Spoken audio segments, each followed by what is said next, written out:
तो गाइस कैसे हैं आप सब लोग 100,000 रीइंकार्नेशंस की एपिसोड 01 के साथ हाजिर हूं। तो एपिसोड की शुरुआत में हमें एक जगह के नॉर्दर्न टेरिटरी का सीन दिखाया जाता है जहां पर डीमन मैजिक सील होती है। उस डीमन मैजिक सील के अंदर एक बहुत ही पावरफुल मास्टर सुमेरो को कैद किया गया होता है। क्योंकि ये डीमन मैजिक सील है, इसका मतलब यह है कि ये डीमंस के एरिया में आता है, तो वहाँ पर बहुत सारे डीमंस होते हैं जो कि इस सील को प्रोटेक्ट कर रहे होते हैं। तो यहाँ पर तो कुछ बड़े बड़े स्टैचूज भी होते हैं और इन बड़े बड़े स्टैचूज के पास हमारे हीरो लिनजुई को दिखाते हैं। हमारा लिनजुई यहाँ पर इस सील को अनलॉक करने के बाद मास्टर सुमेरो को बचाने के लिए यहाँ पर आया है। तो लिनजुई सामने की तरफ देखता और कहता है, तो फाइनली मैं यहाँ तक पहुंच गया हूँ। तो लगता है कि वो दिन आ चुका है जब मैं यहाँ पर आगे मूव चलने वाला हूँ। और वो जल्दी से जंप करते हुए आगे बढ़ता है। जैसे वो जंप करते हुए उन सारे स्टैचूज के बीच से गुजरने लगता है, तो वो जायंट स्टैचू जो कि बड़े बड़े पत्थर के स्टैचूज होती हैं, जैसे वो उनके करीब से गुजर रहा होता है उसी वक्त वो स्टैचूज मूव करना शुरू कर देते हैं। उनकी आंखें चमकना शुरू हो जाती हैं। उनके पास जो वेपन्स होते हैं वो अपने वेपन्स को घुमाकर उनके पर अटैक करना स्टार्ट करते हैं। और वो हमारे लिन से कहते हैं, तुम्हारी हिम्मत कैसे हुई हमारे डीमन सी लैंड में बिना परमिशन के आने की? है तुम हो कौन और यहाँ पर क्यों आए हो? हमारा लिन उनको आगे से कोई भी जवाब नहीं देता और आगे की तरफ बढ़ रहा होता है। तो एक बड़ा सा स्टैचू अपने बड़े से वेपन को घुमाकर उसके ऊपर अटैक करता है। वहाँ पर एक जबरदस्त धमाका होता है, लेकिन लिन उसके अटैक को अवॉइड कर लेता है। जैसे वो उसके अटैक को अवॉइड करने के बाद पीछे की तरफ बढ़ता है, उसी वक्त दूसरा स्टैचू अपने बड़े से हैमर को उठाता है और उसके ऊपर दे मारता है। लिन उसके अटैक को भी ऊपर की तरफ जंप करते हुए अवॉइड कर लेता है। उसी वक्त तीसरे वाला उसके ऊपर अटैक करता है। उसके पास बड़ा सा भाला होता है, लेकिन हमारा लिन उसके अटैक को भी अवॉइड कर लेता है। वहाँ पर टोटल 4 बड़े जायंट्स के स्टैचूज होते हैं और वो चारों बड़े जायंट के स्टैचूज एक्टिवेट हो चुके हैं और वो हमारे लिनजुई के ऊपर अटैक कर रहे होते हैं। वो चारों एक साथ चारों तरफ से एक साथ मिलकर हमारे लिनजुई के ऊपर अटैक कर रहे होते हैं। लिनजुई कहता है, तुम सभी लोगों को क्या लगता है कि तुम लोग मुझे रोक सकते हो? तुम तो बस मिट्टी के बने हुए कुछ स्टैचूज हो। और वो वहीं पर खड़े होकर अपनी स्पेशल टेक्निक को रिलीज करते हुए अपनी उंगली के साथ ही सामने की तरफ एक स्लैश लगाता है, चारों तरफ घुमा देता है, जिससे उसकी चारों तरफ जितने भी गार्ड्स होते हैं लकड़ी के मिट्टी के सारे ग्राउंड के ऊपर गिर जाते हैं, टुकड़े टुकड़े हो जाते हैं। क्योंकि लिनजुई ने यहाँ पर अपनी एनर्जी को गोल चक्कर में घुमाया होता है और उसके आसपास वो चारों स्टैचूज होते हैं। तो वो चारों के चारों इसके साथ हिट होने के बाद सेंटर से कट जाते हैं, उनके टुकड़े टुकड़े हो जाते हैं और वो वहीं पर गिर जाते हैं। तो उन सभी स्टैचूज को मारने के बाद हमारा लिनजुई अब आगे की तरफ बढ़ रहा है। उस डीमन मैजिक सील की तरफ वो आगे बढ़ता है और कहता है, तो लगता है कि अब यहाँ पर अगला लाइन ऑफ डिफेंस आ चुका है। ये सारे के सारे तो कैनन फोडर्स हैं, क्योंकि ये सभी लोग मरने वाले हैं। तो उसके सामने कुछ आर्मी गार्ड्स होते हैं, ये सारे कुछ स्पेशल सोल्जर्स होते हैं। उन सारे स्पेशल सोल्जर्स के साथ साथ कुछ डीमंस भी होते हैं जो कि तरह तरह के डिफरेंट काइंड्स के डीमंस होते हैं और काफी पावरफुल भी लग रहे होते हैं। इनमें से एक डीमन आगे बढ़ता है और हमारे लिन से सेम वही बात कहता है कि तुम्हारी हिम्मत कैसे हुई हमारे डीमन सी लैंड में बिना परमिशन के आने की? और वो अपने साथियों से कहता है, जल्दी से जाओ, जाकर इस लड़के को पकड़ लो, अगर पकड़ सकते हो तो पकड़ो वरना इसे मार डालो। और वो सभी लोग हमारे लिनजुई को पकड़ने के लिए आगे बढ़ते हैं, जबकि हमारा लिनजुई फिर से वहाँ पर हल्का सा मुस्कुराता है और कहता है, मुझे तो लगा था कि ये लोग यहाँ पर किसी पावरफुल लाइन ऑफ डिफेंस को भेजेंगे, लेकिन इन लोगों ने तो यहाँ पर राम वॉइड शैडोज को भेज दिया है। ये सारे होली राम वॉइड शैडोज, ये तो सभी लोग तो पावरफुल स्पिरिट्स हैं। असल में ये अपने मास्टर्स के शैडोज है और इनके मास्टर्स जितने पावरफुल होते हैं ये स्पिरिट शैडोज भी उतने ही पावरफुल होते हैं। यानी कि अपने मास्टर से इनकी पावर्स कुछ थोड़ी बहुत ही कम होंगी। लेकिन नॉर्दर्न एरिया में ये लोग यहाँ पर इस सील को गार्ड करते हैं। तो हमारा शाह वहीं पर पत्थर के ऊपर बैठ जाता है, जबकि वो सारे के सारे होली शैडोज उसके ऊपर अटैक करने के लिए उसके करीब पहुंच रहे होते हैं। और लिनजुई यहाँ पर हमें एक और बात बताता है। वो कहता है, जहाँ पर इस डीमन सी के अंदर जो डीमन किंग्स है, तो 7 डीमन किंग्स है और उन सभी ने मेरे पर नजर रखने के लिए लगता है कि काफी बड़ी कीमत चुकाई है। लिनजुई कहता है, चाहे वो कुछ भी खा ले लेकिन यहाँ पर उनकी दाल नहीं गलने वाली, क्योंकि काम नहीं बनेगा। और वो उठता है और उन सभी के ऊपर अटैक करना स्टार्ट करता है। सिर्फ और सिर्फ एक ही एक पाम मारने से वो सारे के सारे होली शैडोज वहीं पर डिस्ट्रॉय होते जा रहे होते हैं। हमारा हीरो लिनजुई काफी ज्यादा पावरफुल होता है। वो उन सभी शैडोज के ऊपर अटैक कर रहा होता है, एक एक करके वो आगे गुजरता जाता है और यहाँ पर बैंग बैंग बैंग की आवाज आती है, यानी कि उसने आसपास जितने भी होते हैं उन सभी को मार दिया होता है। सिर्फ लास्ट के ऊपर उनका जो चीफ होता है वो बचता है। वो हमारे लिनजुई की तरफ देखकर बहुत सा घबरा रहा होता है और कहता है, ऐसा कैसे हो सकता है? तो हमारा लिनजुई उसके ऊपर भी अटैक करते हुए आगे गुजर जाता है। वो अपनी उंगली को घुमाते हुए एनर्जी स्लैश लगाता है और उस बेचारे को भी मारकर आगे आ जाता है और हंसते हुए कहता है, तो लगता है कि फाइनली मैं उस जगह के ऊपर पहुंच ही चुका हूँ। हमारा लिनजुई उस डीमन सील के सामने पहुंच जाता है। उस डीमन सील के सामने पहुंचने के बाद से मास्टर सुमेरो दिखाई देते हैं, जो कि वहाँ पर चेन्स में जकड़े होते हैं। मास्टर सुमेरो से कहते हैं,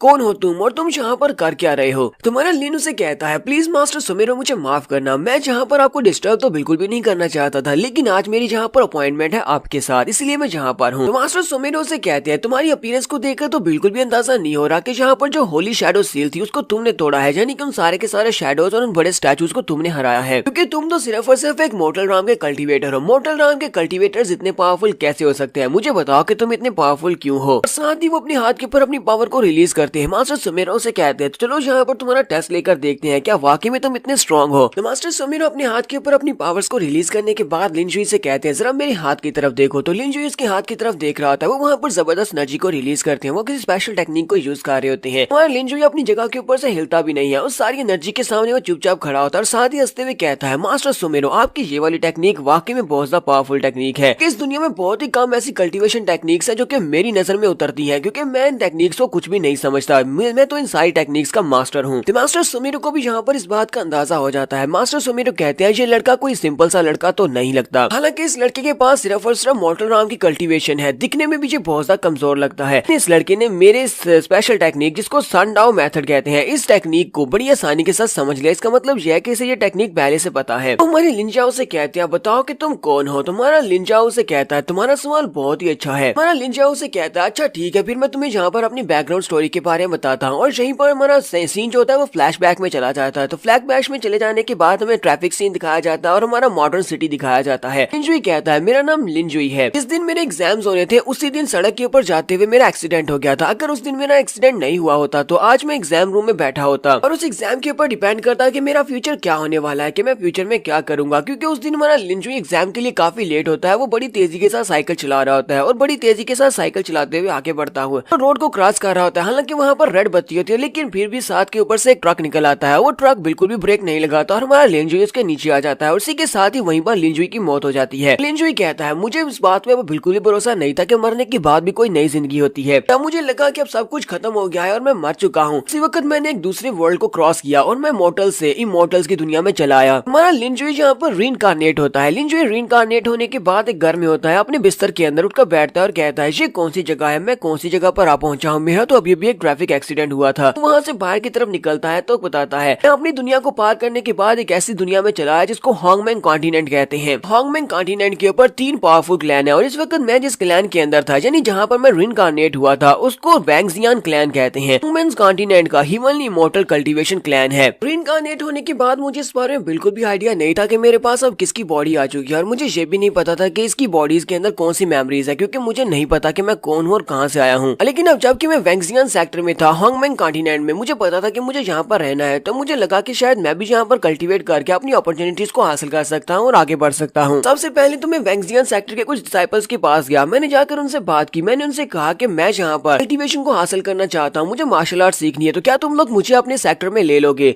लेकिन उन सभी को मुझे देखकर ही पता चल जाता था कि मैं मॉर्टल राम का एक एक्सपर्ट हूँ। इसी वजह से वो मुझे बहुत ही बुरी तरह से पीटते थे। तो ऐसे करते करते मैंने जितने भी छोटे मोटे सेक्टर से भी रिक्वेस्ट की कि मुझे अपने लिए मार्शल आर्ट सीखने के लिए मुझे तुम्हारे सेक्टर को ज्वाइन करना है, लेकिन हमेशा मुझे मार पड़ती थी क्योंकि मैं मॉर्टल राम का कल्टीवेटर था कि सभी लोग उसे बहुत ज्यादा लो लेवल का, इसी वजह से मुझे अपने सामने देखना भी नहीं चाहते थे। तो मुझे एक बात तो समझ आ गई थी कि हॉन्गमैंग कॉन्टिनेंट एक ऐसी दुनिया है जहाँ पर हमेशा पावरफुल वीक को बुली करते हैं। गेट के ऊपर जो गार्ड्स खड़े होते हैं वो उसे पीटने के बाद कहते हैं, तुम एक मॉर्टल राम के कल्टीवेटर एक कचरे हो, तो हम जैसे गार्ड्स को नहीं हरा सकते और तुम्हें लगता है कि तुम हमारे सेक्टर को ज्वाइन करने के लायक हो, यहाँ से दफा हो जाओ, सपने देखना बंद करो। तुम्हारा जाओ सेम डे के ऊपर मार खाने के बाद जब जंगल में से गुजरकर दूसरी तरफ जा रहा होता है तो वहीं पर एक लड़की के चिल्लाने की आवाज आती है। तो एक यंग मास्टर वहाँ पर एक लड़की का रेप करने की कोशिश कर रहा होता है। वो यंग मास्टर उस लड़की से कह रहा होता है, चाहे तुम यहाँ पर कितना ही जोर जोर से क्यों न चिल्ला लो, यहाँ पर कोई भी तुम्हारी मदद करने को नहीं आएगा। अगर कोई आ भी जाता है तब भी कोई भी तुम्हारी मदद नहीं करेगा, क्योंकि मैं यहाँ पर हूँ, मैं यंग मास्टर हूँ। तो हमारा लिंजुई, क्योंकि वो तो हीरो है, वो वहाँ पर पहुंच जाता है और चिल्लाकर उसे कहता है, तुम यहाँ पर दिन की रोशनी में इस लड़की के साथ क्या करने की कोशिश कर रहे हो, तुम्हारी हिम्मत कैसे हुई एक मासूम लड़की का रेप करने की। तो वो यंग मास्टर लिंजुई की तरफ देखकर काफी गुस्सा आता है और कहता है, ये लड़का कहाँ से आया है, ये तो बहुत बड़ा बेवकूफ लगता है, जिसे मेरे सामने बात करने की तमीज भी नहीं है, लगता है ये मुझे जानता नहीं है। तो इसी के साथ ही वो हमारे लिन के ऊपर अटैक करने के लिए आगे बढ़ता है। अभी तक हमारे लिंजुई ने मार्शल आर्ट्स के एम को भी नहीं सीखा हुआ, इसी वजह से वो अपने आप को डिफेंड नहीं कर सकता। तो वो यंग मास्टर बड़ी स्पीड से उसके करीब पहुंचता है, अपना नाइफ निकालता है और उसकी बॉडी के अंदर दंसा देता है। लिंजुई यहाँ पर कहता है, ओह शिट, इसका मतलब मैं बहुत ज्यादा कमजोर हूँ, फिर भी मैं यहाँ पर हीरो बनने चला था। यंग मास्टर हमारे लिंजुई की बॉडी के अंदर अपना नाइफ दंसाने की बात कहता है, तुम तो यहाँ पर मेरे सामने खड़े होकर बात कर रहे हो, लगता है कि तुमने मुझे पहचाना नहीं, या फिर तुम वैंगजियान क्लैन के एक मेंबर नहीं हो। मैंने लिंजुई कहता, अपनी दुनिया में मरकर यहाँ पर पहुंचा और लगता है कि अब मैं यहाँ पर भी मरने वाला हूँ। और उसी वक्त उसे फिर से वही फीलिंग आती है, क्योंकि उसे मरने के बाद दोबारा से वही सेम फीलिंग आती है। और उसके बाद जब वो उठता है तो वो दोबारा उसी जगह के ऊपर उठता है, उसी बिस्तर के ऊपर उठता है और कहता है, ये क्या, मैं दोबारा से उसी जगह के ऊपर कैसे आ गया हूँ। लिंजुई कहता है, तो असल स्टोरी ये है कि मैं मरने के बाद दोबारा से उसी जगह के ऊपर रीइंकार्नेट हुआ हूँ जहाँ पर मैं पहले दिन रीइंकार्नेट हुआ। तो हमारे लिंजुई को यहाँ पर एक और बात पता चलती है कि वो चाहे जितनी बार भी क्यों ना मार ले, वो हमेशा मरने के बाद उसी दिन उसी जगह के ऊपर दोबारा से रीइंकार्नेट हो जाएगा। और अगर उसका दिन पूरा हो जाता है तो रात को 12 बजे वो दोबारा से रीइंकार्नेट होगा और उसी जगह के ऊपर दोबारा आ जाएगा और उसके बारे में जितने भी लोगों को जितनी मेमोरीज होगी वो सारी की सारी भूल जाएंगे। लिंजुई कहता है, ये दुनिया बहुत ही स्ट्रॉन्ग लोगों की दुनिया है। यहाँ पर हमेशा कमजोरों को स्लॉटर किया जाता है। तो मैं यहाँ पर मरने के लिए नहीं आया, मुझे यहाँ पर अपने आप को स्ट्रॉन्ग बनाना होगा। लिंगजुई जिस जगह के ऊपर रीइंकार्नेट होता है वो वहाँ से आगे की तरफ बढ़ जाता है। तो लिंगजुई कहता है हालांकि मैं हर बार मरने के बाद दोबारा इसी जगह के ऊपर रीइंकार्नेट होने वाला हूँ और दिन गुजरने के बाद मैं दोबारा सेम इसी दिन सुबह के वक्त यहीं पर रीइंकार्नेट हो जाऊंगा। लेकिन फिर भी हांगमैंग कॉन्टिनेंट के ऊपर यहाँ पर बहुत सारी सीक्रेट रे फॉर्मेशंस हैं, जिनको टेलीपोर्टेशन रे फॉर्मेशंस है, जिनको यूज करके मैं दूसरी जगह के ऊपर भी जा सकता हूँ। मुझे पूरे हांगमैंग कॉन्टिनेंट में डिफरेंट जगहों के ऊपर जाना होगा टेलीपोर्टेशन रेस को यूज करते हुए, और जहाँ से मुझे कुछ हासिल होगा वहाँ से मैं मार्शल आर्ट्स टेक्निक्स को सीखूंगा, क्योंकि मैं मरने वाला तो हूँ नहीं, दोबारा से रीइंकार्नेट हो जाऊंगा और दिन पूरा होने के बाद मैं वापस यहीं पर इसी वैंगजियान क्लैन में ही पहुंच जाऊंगा। मुझे इतना तो पता है कि हांगमैंग कॉन्टिनेंट कोई छोटा कॉन्टिनेंट नहीं है, मुझे इसके सारे के सारे मैजिकल एरियाज को देखना है। हमारा लिंजुई यहाँ से अपनी जर्नी को स्टार्ट करता है। वो पूरे 100,000 ईयर्स तक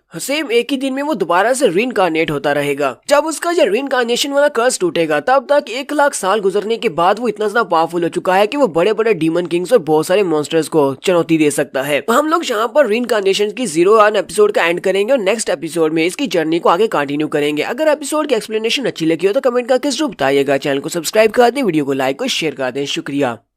तो गाइस कैसे हैं आप सब लोग। 100,000 रीइंकार्नेशंस के एपिसोड 02 के साथ हाजिर हूँ। अगर आप मेरे चैनल पर नए हैं और अभी तक चैनल को सब्सक्राइब नहीं किया हुआ तो जल्द से चैनल को सब्सक्राइब कर दें, वीडियो को लाइक और शेयर कर दें। शुक्रिया। तो फर्स्ट एपिसोड में तो इसका बेसिक सा इंट्रोडक्शन हुआ था। तो सेकंड एपिसोड की शुरुआत में हमारा लिंजुई एक लड़की को अपनी स्टोरी सुना रहा होता है। वो लड़की वैंगजियान सेक्टर की एक सेंटस होती है जिसका नाम जीजी होता है। तो वो उसे अपनी स्टोरी सुनाते हुए कहता है कि मैंने हांगमैंग कॉन्टिनेंट को घूमने का फैसला किया कि क्योंकि मैं एक ही दिन के ऊपर दोबारा से रीइंकार्नेट हो रहा था, मैंने फैसला किया कि मैं टेलीपोर्टेशन अरेज को यूज करते हुए हांगमैंग कॉन्टिनेंट के जो डिफरेंट प्लेसेस हैं उनके पास जाऊंगा और वहां से तरह तरह की मार्शल आर्ट्स की टेक्निक्स को सीखूंगा। हमारा लिंजुई सबसे पहले एक ऐसी जगह के ऊपर जाता है जहाँ पर बहुत ज्यादा ठंड होती है। लिंजुई कहता है मैं ऐसी जगह पर गया जहाँ पर बहुत ज्यादा ठंड थी, वहाँ पर कुछ भी नहीं था, लेकिन वहाँ के लोग बहुत ज्यादा फ्रेंडली थे। मैंने उन सभी लोगों के साथ बैठकर वहाँ पर गप्पे भी लगाई थी। लिंजुई वहाँ पर पेंगुइन्स के पास बैठा होता है, आग जलाकर उनसे बातें कर रहा होता है, लेकिन वो सारे पेंगुइन्स होते हैं इसलिए बात नहीं कर सकते। इसके बाद वो कहता है क्या तुमने गोस्ट टाउन के बारे में सुना है। गोस्ट वर्ल्ड में भी गया था जहाँ पर नदी के अंदर बहुत सारे पानी के गोस्ट थे, तो मैं उन सभी के साथ वहाँ पर तैरा भी था। तो लिंजुई आगे आगे तैर रहा होता है जबकि गोस्ट उसके पीछे लगे होते हैं, चिल्ला चिल्ला कर कह रहे होते हैं हम लोग थक चुके हैं, तुम इतने ज्यादा पावरफुल कैसे हो, तुम्हारी स्पीड भी काफी ज्यादा है। लिंजुई उन लोगों से कहता है तुम सभी लोग बकवास गोस्ट हो, तुम्हें क्या लगता है कि तुम लोग इतनी स्पीड के साथ मुझे पकड़ सकते हो, तुम तो मोर्टल राम के मेरे जैसे इंसान को नहीं पकड़ सकते, तुम दूसरों को क्या पकड़ोगे। लिंजुई कहता है मैं एक तीसरी होली लैंड में भी गया था प्रैक्टिस करने के लिए। वहाँ पर जब मैं गया तो वहाँ के लोग तो बहुत ही बुरे थे, उन लोगों ने मुझे देखते ही वहाँ से मेरा पीछा करना शुरू किया और मुझे भगा दिया क्योंकि वो सभी लोग बहुत ज्यादा पावरफुल थे और मैं मोर्टल राम का कल्टीवेटर था। सभी लोग मेरे पीछे डंडे लेकर पड़े हुए थे और मैं वहाँ से भाग रहा था। हमारा लिंजुई सेंटस जीजी से कहता है मेरी रीइंकार्नेशन के 10,000 साल गुजर चुके थे और 10,000 साल में मैंने हांगमैंग कॉन्टिनेंट के सारे सीक्रेट्स को जान लिया था। मुझे पता चल चुका कि हांगमैंग कॉन्टिनेंट में क्या कुछ है और क्या क्या हो रहा है। मुझे इतना पता चल गया कि हांगमैंग कॉन्टिनेंट के ऊपर 3 बहुत ही पावरफुल सेक्टर्स हैं। एक वैंगजियान क्लैन है, दूसरा चीजाओ पवेलियन है और तीसरा डीमन सी लैंड है, और ये तीनों ही बहुत ज्यादा पावरफुल है। एक ऐसी जगह जहाँ पर हमेशा स्ट्रॉन्ग की इज्जत की जाती है और कमजोर को मार दिया जाता है, उसे बुली किया जाता है। इसी जगह के ऊपर आप हमेशा स्ट्रॉन्ग बनने के बारे में सोचते हैं और जो पावरफुल फोर्सेस हैं वो अपने आप को स्ट्रॉन्ग से स्ट्रॉन्ग बनाती जा रही थी। हालांकि यहाँ पर 4 बड़ी पावरफुल ब्रांचेस थी, लेकिन वो सभी के सभी लोग अपनी ब्रिलियंट की को लेकर कुछ ज्यादा ही पैरानॉइड थे। लगता है कि जिसके पास ब्रिलियंट की होती है, ब्रिलियंट की को आप लोग स्पिरिचुअल एनर्जी भी कह सकते हैं। तो स्पिरिचुअल एनर्जी जिसके पास होती है सिर्फ और सिर्फ वही अपनी पावर्स को ज्यादा बढ़ा सकता है और सिर्फ वही मोर्टल राम से आगे जा सकता है, क्योंकि इन दुनिया में मोर्टल राम का कोई भी एक्सपर्ट नहीं था। जितना ज्यादा आपके पास ब्रिलियंट की पावर होगी उतना ज्यादा आप अपनी कॉम्बैट पावर को बढ़ा सकते हैं। यहाँ पर 2 चीजें इस्तेमाल होती हैं, एक तो स्पिरिचुअल सी है जो कि आपकी स्पिरिचुअल एनर्जी है और दूसरा आपका ब्रिलियंट माइंड है जिसको हम लोग यहाँ पर डिवाइन माइंड भी कहते हैं। तो इन दोनों में से एक ही चीज को आप लोग इम्प्रूव कर सकते हैं, लेकिन अगर आप दोनों चीजों को एक साथ इम्प्रूव करते हैं, अगर आपका डिवाइन माइंड जो है वो भी पावरफुल है और साथ में आपके स्पिरिचुअल सी के अंदर जो आपकी ब्रिलियंट की है वो भी पावरफुल होगी, तभी आप कल्टीवेशन के हायर लेवल को अचीव कर पाएंगे। बहुत ही कम लोग इन दोनों चीजों को एक साथ ट्रेन कर सकते हैं। हमारा लिंजुई ये सब कुछ जानने के बाद वहीं पर सर झुकाकर लेट जाता है और कहता है इसका मतलब यह है कि मेरे पास ब्रिलियंट की पावर नहीं है तो मैं कभी भी दोबारा से अपनी कल्टीवेशन को आगे नहीं बढ़ा सकता। मेरी कल्टीवेशन इसी वजह से नहीं बढ़ रही, मैं एक मोर्टल राम का एक्सपर्ट ही रह गया हूँ। हर बार रीइंकार्नेट होने की वजह से मेरे पास जितनी स्पिरिचुअल एनर्जी होती है अगले दिन वो सारी खत्म हो जाती है। लेकिन साथ ही वो बताता है एक और चीज का मुझे फायदा हुआ कि जितनी बार मैं यहाँ पर रीइंकार्नेट होता हूँ मुझे मेरी सारी की सारी मेमोरीज मेरे पास होती है। मैं अपने डिवाइन माइंड को बहुत ज्यादा पावरफुल बनाता जा रहा हूँ।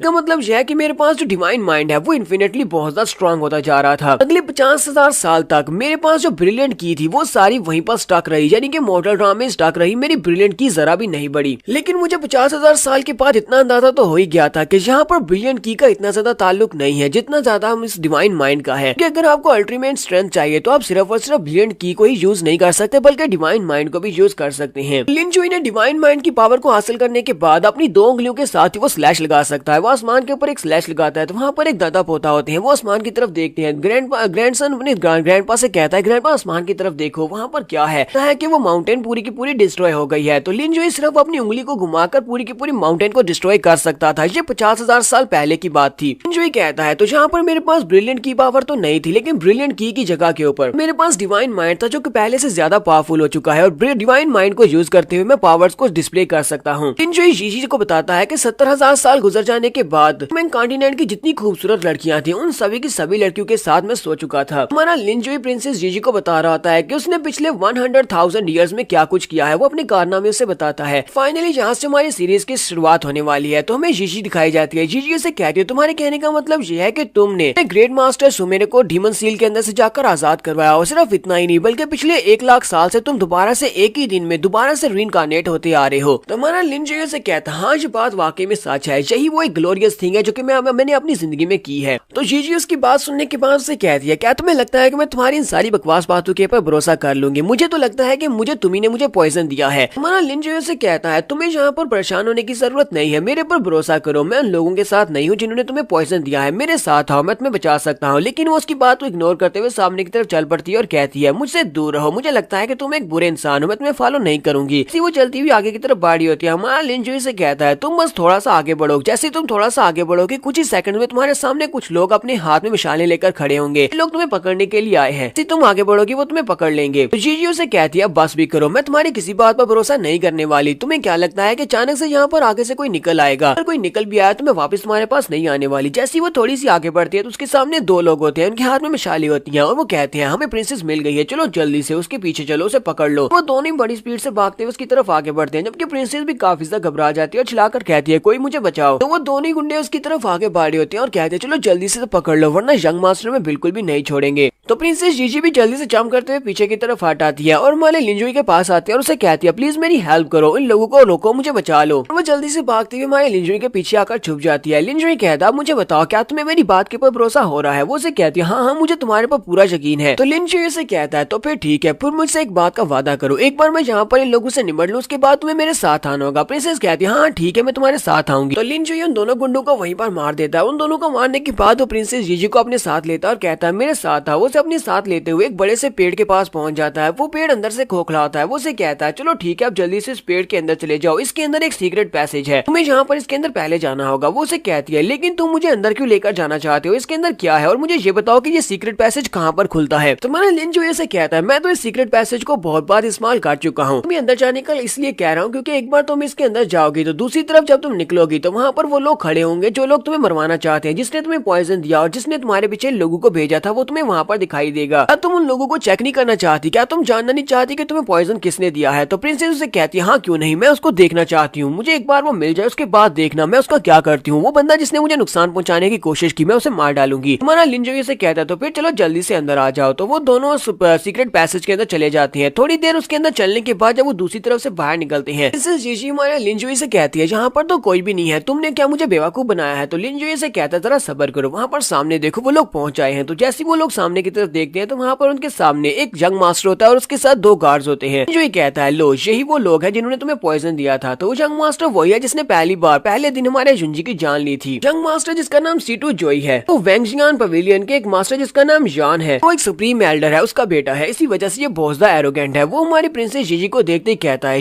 ये कमीनी अभी तक होश में कैसे है? मैंने उन बेवकूफों को कहा था कि बेहोश होने के बाद इसे उठाकर ले आना। प्रिंसेस भी चिल्लाकर उसे कहती है सीटू जोई ये तुमने क्या किया? तुम्हारी हिम्मत कैसे हुई मुझे पॉइजन देने की। क्या तुम मुझे मरवाना चाहते हो? मुझे ये बताओ कि तुमने मुझे कौन सा पॉइजन दिया है, ये किस किस्म का पॉइजन है? टीटू जोई से कहता है मैंने तुम्हें यहाँ पर एक स्पेशल पॉइजन दिया है जिसको चार्म पॉइजन कहते हैं। एक ऐसा पॉइजन है जिसका असर होने के बाद तुम्हें मुझसे प्यार हो जाएगा। ये एक बहुत ही स्पेशल पॉइजन है। ये सब कुछ इसलिए कर रहा हूँ क्योंकि तुम्हारे पास एक बहुत ही स्पेशल बॉडी है। अगर तुम्हारे साथ मैंने डुअल कल्टीवेट कर लिया तो तुम्हारी बॉडी के अंदर जितनी एनर्जी स्टोर है वो सारी की सारी मुझे मिल जाएगी और मेरी एनर्जी बहुत ज्यादा पावरफुल हो जाएगी और मैं बहुत ही हाई लेवल तक पहुंच सकता हूँ। साथ ही उसकी नजर जब लिनजुई के ऊपर पड़ती है वो उसकी कल्टीवेशन देखने के बाद कहता है प्रिंसेस जिंजी ये क्या तुम एक मॉर्टल राम के कल्टीवेटर के साथ क्यों घूम रही हो? ये तो एक कचरा है, तुम्हें कचरे के जैसे लोगों के साथ नहीं घूमना चाहिए। यहाँ पर हमारा लिनजुई उसकी बात सुनने के बाद हल्का सा मुस्कुराता है और हमें यहाँ की इनकी बेस के बारे में बताता है। वो कहता है इस दुनिया में कल्टीवेशन ही सब कुछ है। इन सभी लोगों को लगता है कि हमारा कल्टीवेशन लेवल ही जो डिफाइन करता है कि हम कितने पावरफुल हैं और हमारा लेवल क्या है। हांगमैन कॉन्टिनेंट में सबसे ऊपर ह्यूमनली एम्परर राम आती है, उसके नीचे ट्रांसेंडेंट राम आती है, फिर रीइंकार्नेशन राम आती है, उसके बाद यूनिवर्सल डिग्री राम आती है, फिर स्पिरिट राम आती है और उसके बाद लास्ट के पर मोर्टल राम आती है। मोर्टल राम जो कि इस वक्त मेरे पास है और मैं सबसे ज्यादा वीक हूँ। मोर्टल राम के लोगों के पास क्योंकि ब्रिलियंट की पावर नहीं होती, इसी वजह से इन लोगों को लगता है कि मोर्टल राम के लोग कचरा हैं। तो लिनजुई कहता है ये बेवकूफ लोग अभी तक इसी बारे में सोचते हैं। इन्हें लगता है कि ब्रिलियंट की पावर ना होने की वजह से हम लोग मोर्टल राम में फंसे हुए हैं और कभी भी लेवल अप नहीं कर सकते। लेकिन अफसोस के इन लोगों को ये नहीं पता कि मेरी कल्टीवेशन लेवल इनके ह्यूमनली एम्परर से भी ज्यादा है। मास्टर सीटू जोई अपने साथ जो दोनों गार्ड्स होते हैं उनको अटैक करने के लिए आगे भेजता है और कहता है इस लड़के को मार डालो, प्रिंसेस को पकड़ा मेरे पास लेकर आओ। तो वो दोनों बड़ी स्पीड से उसके ऊपर अटैक करने के लिए आगे बढ़ते हैं। दोनों के पास उनकी तलवारें होती हैं। दोनों एक साथ जंप करते हुए हमारे लिनजुई के ऊपर अटैक करने लगे हैं। जैसे वो लिनजुई के करीब पहुंचते हैं हमारा लिनजुई अपने पास एक छोटा सा नाइफ निकालता है। छोटा सा नाइफ निकालने के बाद सामने की तरफ घुमाते हुए एक स्लैश लगाता है। स्लैश इतनी ज्यादा पावरफुल होती है कि वो दोनों के दोनों गार्ड उसके साथ हिट होते हैं और वहीं पर गिरकर मर जाते हैं। इसके साथ साथ जंग मास्टर सीटू भी देखकर बहुत ज्यादा हैरान हो जाता है। हमारा लिनजुई उन दोनों को मारने के बाद जंग मास्टर सीटू से कहता है अगर मैं यहाँ पर एक मोर्टल राम का एक्सपर्ट भी हूँ फिर भी तुम्हारे जैसे कमजोर लोगों को मारना मेरे लिए बिल्कुल ऐसे ही है जैसे कि मैं कमजोर चिकन को मार रहा हूँ। जंग मास्टर सीटू जोई भी काफी ज्यादा घबरा जाता है और कहता है ऐसा कैसे हो सकता है? तुमने मेरे पावरफुल कल्टीवेटर्स गुलामों को कैसे मार दिया? तुम्हारे पास इतनी स्ट्रेंथ कहाँ से आई? तुम तो सिर्फ एक मोर्टल राम के एक्सपर्ट हो, मुझे बताओ कि तुम कौन हो। तो यहाँ पर हम लोग अपनी सेकंड एपिसोड का एंड करेंगे। एपिसोड की एक्सप्लेनेशन अच्छी लगी हो तो कमेंट करके जरूर बताइएगा। चैनल को सब्सक्राइब कर दे, वीडियो को लाइक और शेयर कर दे। शुक्रिया। तो गाइस कैसे हैं आप सब लोग? रीइंकार्नेशंस के एपिसोड 03 के साथ हाजिर हो। अगर आप मेरे चैनल पर नए हैं और अभी तक चैनल को सब्सक्राइब नहीं किया हुआ तो जल्दी से चैनल को सब्सक्राइब कर दे, वीडियो को लाइक और शेयर कर दे। शुक्रिया। लास्ट एपिसोड के एंड में हमने देखा था कि हमारा लिनजुई अपनी तलवार को घुमाते हुए अपने सामने वाले दोनों गार्ड्स को मार देता है सिर्फ एक ही अटैक में। इस सामने जो जंग मास्टर सीटू होता है वो बहुत ज्यादा घबरा जाता है और हैरान भी होता है और हमारे लिनजुई से पूछता है कि तुम कौन हो? तुम्हारा कल्टीवेशन लेवल तो इतना नहीं है, फिर भी तुमने मेरे दोनों गार्ड्स को इतनी आसानी से कैसे मार दिया? तो लिनजुई अपने नाइफ को साफ करते हुए उसे कहता है बेवकूफ कहेंगे, अभी तो रात के वक्त ब्रेक थ्रू कंप्लीट किया है और तुम्हें क्या लगता है कि यूनिवर्सल डिग्री राम कोई बहुत ही पावरफुल लेवल है? तुम तो यूनिवर्सल डिग्री राम में हो जो कि इतना पावरफुल लेवल भी नहीं है। ये बात सुनते ही वो और भी ज्यादा हैरान होता है। यंग मास्टर सीटू से कहता है तुम्हें कैसे पता चला कि मैंने रात को ब्रेक थ्रू किया और मैं यूनिवर्सल डिग्री राम का एक्सपर्ट बन चुका हूँ? लिनजुई यहाँ पर गुस्से के साथ उसकी तरफ घूर कर देखता है, फिर साथ उसे कहता है जाकर अपने बाप जॉन से पूछना क्योंकि तुम्हारे बाप जॉन ने मुझे ये सब कुछ बताया था। क्या तुम्हें पता है कि आज तुमने यहाँ पर क्या कर दिया है? क्या तुम्हें पता है कि ये सब कुछ करने की वजह से सी लैंड के साथ तुम्हारे बाप का जो समझौता हुआ था वो सारा खत्म हो सकता है, इसी वजह से तुम्हारा बाप मेरे हाथों से मारा भी जा सकता है। तो ये बात सुनते ही वो कहता है कहीं ऐसा तो नहीं है कि तुम डीमन सी लैंड से आए हुए मैसेंजर हो जो कि यहाँ पर आने वाला था मेरे डैड से मिलने के लिए?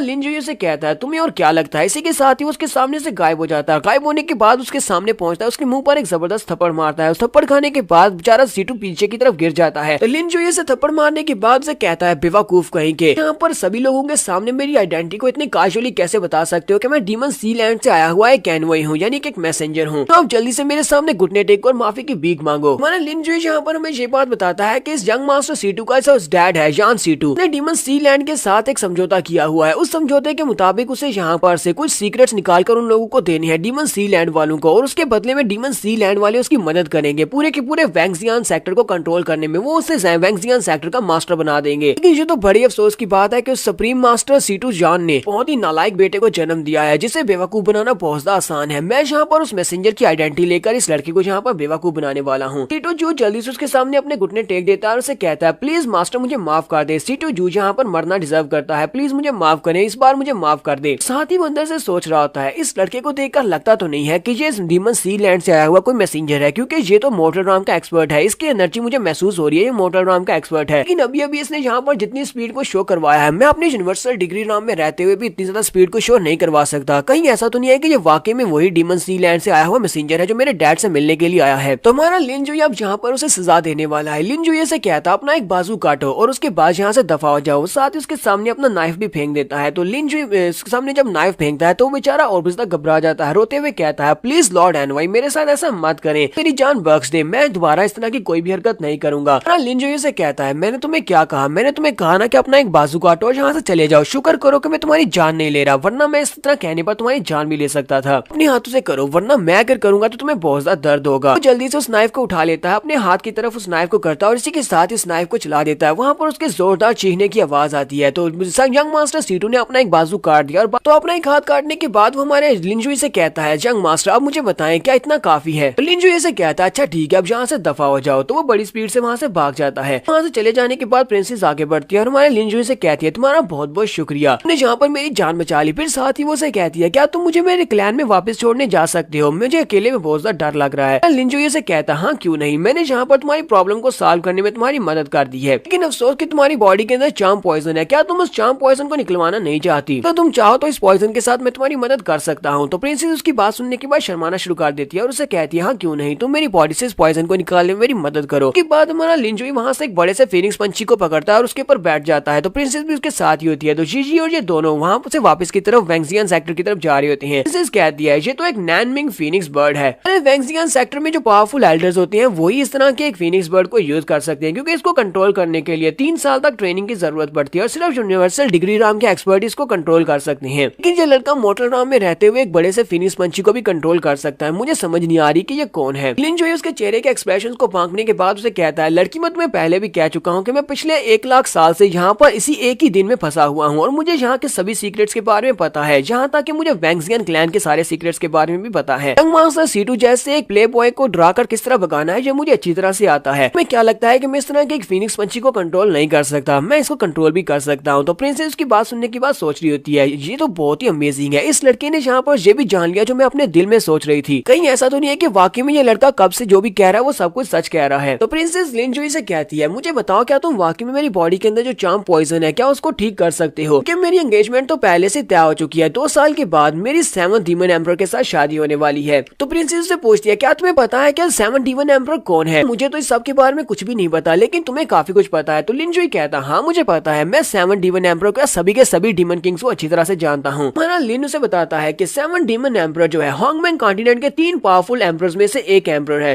तुरंत स्टॉप टेरिटरी में उससे ज्यादा पावरफुल बंदा कोई भी नहीं है। तो तुम ये जानना चाहती हो कि वो कितना पावरफुल है, तो इस बात का अंदाजा इस बात से लगाया जा सकता है कि उसके हाथों से मरने वालों की तादाद कोई 2-4-50,000 नहीं है बल्कि कई मिलियंस में है। तो प्रिंसेस उसे कहती है तो तुम्हें पता है कि वो कितना ज्यादा पावरफुल है और तुम मुझे यहाँ पर अपने साथ बिठाकर लेकर जा रही हो और ऊपर से मेरे पर चार्म पॉइजन का इफेक्ट भी है। अगर मेरे फियांसे डीमन किंग को इस बारे में पता चल गया कि तुमने उसकी गर्लफ्रेंड के साथ कुछ गलत किया है तो फिर क्या वो तुम्हें छोड़ेगा? लिन जुई से कहता है नहीं ऐसा कुछ भी नहीं होने वाला, वो तो मुझे टच भी नहीं कर सकता क्योंकि रात 12 बजे मैं दोबारा से रीइंकार्नेट हो जाऊंगा और मेरे बारे में तुम सब कुछ भूल चुकी होगी। लिन जुई उसके पास ही बैठ जाता है और उसे कहता है फिलहाल के लिए हम इस बारे में बात नहीं करते, मेरी रीइंकार्नेशन को दोबारा रिसाइकल होने में पूरे 3 घंटे हैं और मुझे लगता है कि 3 घंटे में हम लोग 5 बार कर सकते हैं। तो यहाँ पर आपको पता होना चाहिए कि क्या करने की बात हो रही है। उसकी बात सुनने के बाद बहुत ज्यादा शर्माना शुरू कर देती है और कहती है क्या क्या हम लोग 5 बार करने वाले हैं? इसी के साथ हमारा लिन जुई कहता है मुझे अचानक से अपनी बॉडी काफी अजीब सी महसूस हो रही है क्योंकि यहाँ पर बदलाव की शुरुआत हो चुकी है, उसका कर्ज टूटने वाला है। प्रिंसेस के ऊपर जो चार्म पॉइजन है वो इफेक्ट कर रहा होता है और उस चार्म पॉइजन की वजह से क्योंकि उसके सामने लिन जुई होता है, लिन जुई से उसे प्यार हो जाता है। लिन जुई कहता है ये क्या बकवास है, इसका जो चार्म पॉइजन है वो इस तो इफेक्ट ले रहा है, मैंने तो अभी इसके साथ कुछ किया भी नहीं है और हमें रीइंकार्नेशन होने में भी 3 घंटे बाकी हैं। लिन जुई अब यहाँ पर घबरा जाता है और उसे कहता है तुम कुछ ज्यादा ही जल्दी कर रही हो। प्रिंसेस उसे कहती है प्लीज मेरी मदद करो, मेरी बॉडी के अंदर से इस पॉइजन को निकाल दो और साथ ही वो उसके सामने कुछ ऐसे पोजेस बना रही होती है जिसको हमारा लिन जुई बिल्कुल भी रेजिस्ट नहीं कर पा रहा होता। जल्दी से उसे वहीं पर गिरा लेती है और उसके ऊपर चढ़कर बैठ जाती है और कहती है हम लोग अभी तक लैंड नहीं हुए, चलो जल्दी से किसी जगह के ऊपर लैंडिंग करो। और उसके बाद हमारा लिन जुई वहीं पर किसी जगह के ऊपर लैंडिंग करता है और उसके बाद वो रात को 12 बजने से पहले हमारा लिन जुई उसके साथ कुछ कर लेता है क्योंकि उसे पता होता है कि 12 बजे के बाद उसका रीइंकार्नेशन साइकिल स्टार्ट हो जाएगा और वो दोबारा से अपने उसी घर में उसी बिस्तर में अपीयर होगा। लेकिन इस बार सब कुछ बदल चुका है। इस बार सुबह के वक्त का सीन दिखाते हैं। सुबह के वक्त जब सूरज निकलता है हमारा लिन जुई उठता है, वो उठकर बैठ जाता है और कहता है दोबारा से वही बोरिंग दिन शुरू होने वाला है। ऐसी वो उठकर साइड के ऊपर देखता है, उसके साइड के ऊपर प्रिंसेस जीजी लेटी होती है। प्रिंसेस जीजी को देखकर वो बहुत सा हैरान हो जाता है और चिल्लाकर कहता है ये क्या, तुम यहाँ पर क्या कर रही हो, मैं यहाँ पर क्या कर रहा हूँ? तो प्रिंसेस भी उठकर बैठ जाती है और रोना शुरू कर देती है। प्रिंसेस से कहती है तुम बहुत बड़े धोखेबाज हो, तुमने मुझे झूठ बोला। तुमने कहा था कि रात 12 बजे के बाद सब कुछ खत्म हो जाएगा, मैं तुम्हारे बारे में भूल जाऊंगी, इसी वजह से मैंने तुम्हारे साथ वो सब कुछ कर दिया। लेकिन रात के 12 गुजर गए और आज सुबह भी हो चुकी है और तुमने मेरे साथ वो सब कुछ भी कर लिया और तुम दोबारा से रीइंकार्नेट भी नहीं हुए। हमारा लिन जुई से कहता है अच्छा मुझे ये बताओ कि आज कौन सा दिन है, महीने का कौन सा दिन है। वो से कहती है आज जुलाई 27 है। जुनजी कहता है ये कैसे हो सकता है, मैं पिछले 1 लाख साल से जुलाई 26 में फंसा हुआ था और आज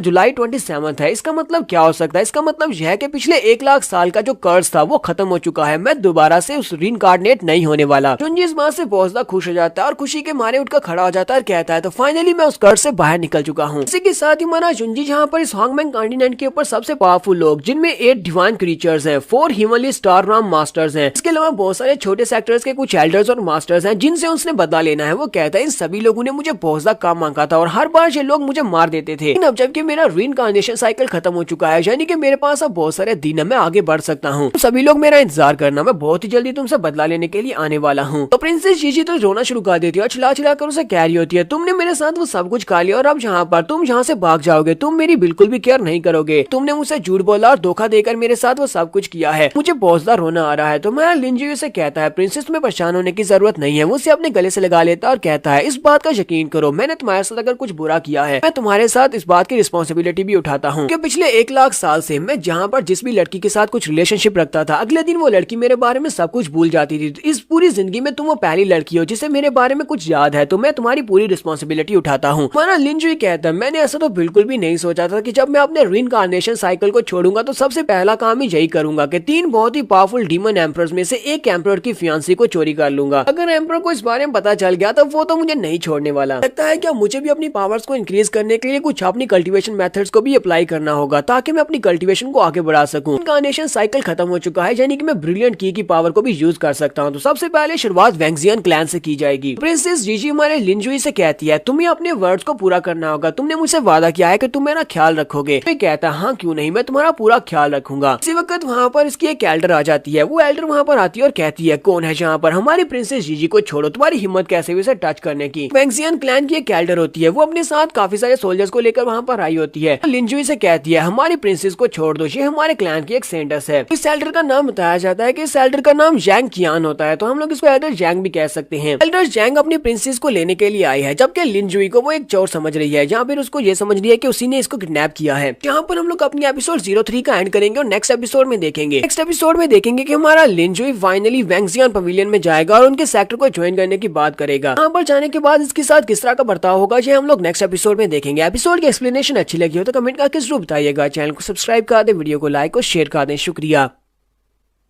तो गाइस कैसे हैं आप सब लोग? 100,000 रीइंकार्नेशंस के एपिसोड 04 के साथ हाजिर हूं। अगर आप मेरे चैनल पर नए हैं और अभी तक चैनल को सब्सक्राइब नहीं किया हुआ तो जल्दी से चैनल को सब्सक्राइब कर दे, वीडियो को लाइक और शेयर कर दे। शुक्रिया। लास्ट एपिसोड के एंड पे हमने देखा था हमारा लिन जुई अपने रीइंकार्नेशन साइकिल से बाहर निकल चुका है। बाहर निकलने के बाद जो सबसे पहली चीज होती है प्रिंसेस जीजी के साथ उसका रिलेशनशिप, यानी कि वो प्रिंसेस जीजी की पूरी जिम्मेदारी उठाने को तैयार है क्योंकि रात के वक्त पिछले दिन उसने कुछ उसके साथ कर दिया था। तो यहीं पर वैंगजियन क्लैन की एक एल्डर जिसका नाम एल्डर जैंग है वो वहाँ पर आती है अपनी प्रिंसेस को लेने के लिए। वहाँ पर आने के बाद हमारे लिन जुई से कहती है तुम चोर कहेंगे, तुम हमारी प्रिंसेस को कहाँ पर लेकर जा रही हो। लिन जुई एल्डर जैंग के बारे में भी काफी कुछ जानता है। वो एल्डर जैंग की तरफ देखता है और कहता है हालांकि ये बहुत ज्यादा खूबसूरत और बहुत ही पावरफुल लड़की है, लेकिन फिर भी इसका पास बहुत ज्यादा कॉम्प्लिकेटेड है। इसके पास में कुछ ऐसे सीक्रेट्स हैं जिनके बारे में ये बिल्कुल भी नहीं जानती और उन सीक्रेट्स को ये जानना चाहती है। एल्डर जैंग अपने पास एक नेट निकालती है जो कि इनकी स्पेशल टेक्निक होती है जिसको ड्रैगन ट्रैप नेट कहते हैं। वो उस ड्रैगन ट्रैप नेट को निकालती है और उसके ऊपर फेंक देती है। ड्रैगन ट्रैप नेट काफी ज्यादा बड़ा होता है जो कि ड्रैगन को पकड़ने के लिए, इसी वजह से वो काफी बड़ा नेट है। जुई के साथ जो प्रिंसेस जीजी होती है वो उसे कहती है लिन जुई प्लीज जल्दी से यहाँ से भाग जाओ, ये ड्रैगन ट्रैप नेट है, एक बार तुम इसके अंदर पकड़े गए तो तुम इसके अंदर से बाहर नहीं निकल पाओगे। माना लिन जुई से कहता है प्रिंसेस तुम्हें बिल्कुल भी डरने की जरूरत नहीं है, ये तो बस एक छोटा सा नेट है और इस नेट को काटना तो मेरे लिए बहुत ही आसान सी बात है। हमारा लिन जुई अपनी उंगली को ऊपर की तरफ उठाता है। ऊपर की तरफ उठाने के बाद वो अपनी एनर्जी को रिलीज करता है और एक सर्कल में अपनी एनर्जी स्लैश लगाता है। उस एनर्जी स्लैश की मदद से वो उस ड्रैगन ट्रैप नेट के ऊपर अटैक करता है तो वहाँ पर जबरदस्त रोशनी निकलती है और इसी के साथ ही ड्रैगन ट्रैप नेट के वहाँ पर टुकड़े टुकड़े हो जाते हैं। एल्डर जैंग भी ये देखने के बाद बहुत ज्यादा हैरान हो जाती है और कहती है ड्रैगन ट्रैप नेट ये तो एक बहुत ही पावरफुल बीस्ट ट्रैप है। इस ट्रैप को यूज करते हुए हम लोग ड्रैगन्स को पकड़ते हैं। स्पेशल ट्रैप को हमारे सेक्टर मास्टर ने पर्सनली बनाया था, तो फिर इस लड़के ने इतनी आसानी के साथ ड्रैगन ट्रैप नेट को कैसे तोड़ दिया? सिर्फ इतना ही नहीं बल्कि इस लड़के ने सिर्फ और सिर्फ एक उंगली के साथ एक ही मूव को यूज करते हुए इसको तोड़ा है। इसका मतलब यह है कि ये लड़का बहुत ज्यादा स्ट्रॉन्ग है और मिस्टीरियस भी है। एल्डर जैंग फिर से नीचे की तरफ उतरती है और उसे कहती है प्रिंसेस जीजी आपको बिल्कुल भी घबराने की जरूरत नहीं है, ये एल्डर यहाँ पर आपको बचाने के लिए आई है। चाहे चाहे इसे यहाँ पर इस लड़के की जान ही न लेनी पड़े, ये फिर भी आपको बचाकर लेकर जाएगी। हमारे लिंजुई के सामने आकर रुक जाती है। तो लिंजुई से कहता है, जैंग किंग तुम ये कर क्या रही हो? तुम जानना चाहते हो कि तुम्हारे फादर इस वक्त कहाँ पर है? क्योंकि मुझे लगता है कि तुम अपने फादर को ढूंढ रही हो। तुम्हारे फादर से जब आखिरी बार मिला था, तुम्हारे फादर ने मुझे कहा था कि मैं तुम्हें जाकर ये बात बता दूं कि 10 साल के बाद वो तुमसे और ज्यादा नफरत नहीं करेंगे। 10 साल बाद तुम उनसे मिलने के लिए जा सकती हो। तो एल्डर जैंग उसकी बात सुनने के बाद और भी गुस्सा होती है और उसे कहती है, तुम्हें मेरे फादर के बारे में कैसे पता? तुम मेरे फादर को कैसे जानते हो? आखिर तुम हो कौन और कहाँ से आए हो? लिंजुई कहता है, अगर तुम अपने फादर के बारे में जानना चाहती हो कि इस वक्त कहाँ पर है, तो फिर तुम्हें मुझे अपने साथ लेकर वैंगजियान पवेलियन में जाना होगा। तो एल्डर उसे कहती है, लेकिन तुम हमारे वैंगजियान पवेलियन में क्यों जाना चाहते हो? मुझे ये बताओ कि तुम्हारा प्लान क्या है? मैं एक एल्डर हूँ और मैं एल्डर होने के नाते किसी भी आम बंदे को वहाँ पर लेकर नहीं जा सकती जो कि बहुत ज्यादा मिस्टीरियस हो। लिंजुई उसे कहता है, इस बात से तुम्हारा कोई भी ताल्लुक नहीं है, तुम्हें बस मुझे रास्ता दिखाना है। अगर अपने फादर के बारे में जानना चाहती हो तो मुझे रास्ता दिखाओ। चाहता हूँ कि तुम मुझे सेफली वैंगजियान पवेलियन के अंदर लेकर जाओ। एक सीन में वैंगजियान पवेलियन का दिखाया जाता है। जब एल्डर जैंग वहाँ पर हमारे लिंजुई को अपने साथ लेकर पहुंचती है तो उनके जो डिसाइपल्स होते हैं वो उनके सामने घुटने टेक कर खड़े होते हैं। लिंजुई एल्डर जैंग से भी आगे आगे चल रहा था, वो बहुत ही एरोगेंटली उसके आगे आगे चल रहा था। वो डिसाइपल्स जो होते हैं वो देखकर बहुत ही हैरान होते हैं। उनमें से 2 डिसाइपल्स ऐसे होते हैं जो कि चुप नहीं रह पाते, वो बात करते हुए कहते हैं, हाँ ये लड़का कौन है, ये इतना एरोगेंट क्यों है जो कि एल्डर के सामने इस तरह एरोगेंटली चल रहा है? एल्डर जैंग के सामने से नहीं चलना चाहिए। दूसरे वाला कहता है, मुझे लगता है कि ये C2 के कुत्तों में से कोई एक कुत्ता होगा जो कि बाकी सभी को जहाँ पर दबा कर रखते हैं। ये अपनी पावर के बेस पर बाकी सभी को अपने सामने झुका लेते हैं। लिंजुई उन लोगों की बातें सुन लेता है और उनकी बातें सुनने के बाद एल्डर जैंग से कहता है, एल्डर जैंग इन दोनों की कल्टीवेशन को डिसबॉलिश कर दो क्योंकि ये लोग तुम्हारी बैक के पीछे बात कर रहे हैं। वो लड़के उसकी बात सुनने के बाद कहते हैं, लड़के तुम्हें क्या लगता है कि तुम कौन हो जो जहाँ पर हमारी एल्डर जैंग को ये कह रहे हो कि तो वो तुम्हारे ऑर्डर्स को फॉलो करे? वो तुम्हारे ऑर्डर्स को फॉलो नहीं करेंगे और ना ही हमें हर्ट करेंगी। एल्डर जैंग हमारे लिंजुई की बात सुनने के बाद अपनी तलवार को घुमाते हुए दोनों लड़कों पर अटैक करती है, दोनों की कल्टीवेशन को अबॉलिश कर देती है और उनसे कहती है, तुम लोगों की हिम्मत कैसे हुई एल्डर जैंग के सामने इस तरह बात करने की? मैं जहाँ पर तुम्हारी एल्डर हूँ, मेरे सामने चुपचाप अपना सर झुकाकर बैठे रहो। बाकी के सभी लोग बहुत ज्यादा घबरा जाते हैं, उनमें से कोई भी वहाँ पर बात नहीं करता। वो लोग कहते हैं, जी एल्डर प्लीज हमें माफ कर दे, आज के बाद हम में से और कोई भी यहाँ पर आपके सामने बात नहीं करेगा। लिंजुई फिर से आगे की तरफ चलना स्टार्ट करता है और इसके साथ साथ एल्डर जैंग उसके पीछे ही होती है। तो एल्डर जैंग उसे कहते हैं, जरा रुको, मुझे ये तो बताओ कि तुम हमारे वैंगजियान पवेलियन में आए क्यों हो? तुम्हें हमारे सेक्टर से क्या चाहिए? जहाँ पर ऐसा क्या है जिसके लिए तुम आए हो? तुम्हारा लिन उसे कहता है, मैं जहाँ पर सुज़ेरिन किंजी से मिलने के लिए आया हूँ। वो उसे कहता है, जाओ जाकर सुज़ेरिन को इस बारे में बता दो कि मैं उससे मिलने के लिए आया हूँ, उसे इन्फॉर्म करो और देखना वो मुझे खुद मिलने के लिए बुलाएगी। जैंग उसे कहती है, बेवकूफ मत बनो, तुम सिर्फ और सिर्फ एक मॉर्टल राम के एक्सपर्ट हो। तुम्हें क्यों लगता है कि हमारी एल्डर तुम्हें मिलने के लिए बुलाएगी? वो सिर्फ और सिर्फ एल्डर नहीं है बल्कि पूरे के पूरे वैंगजियान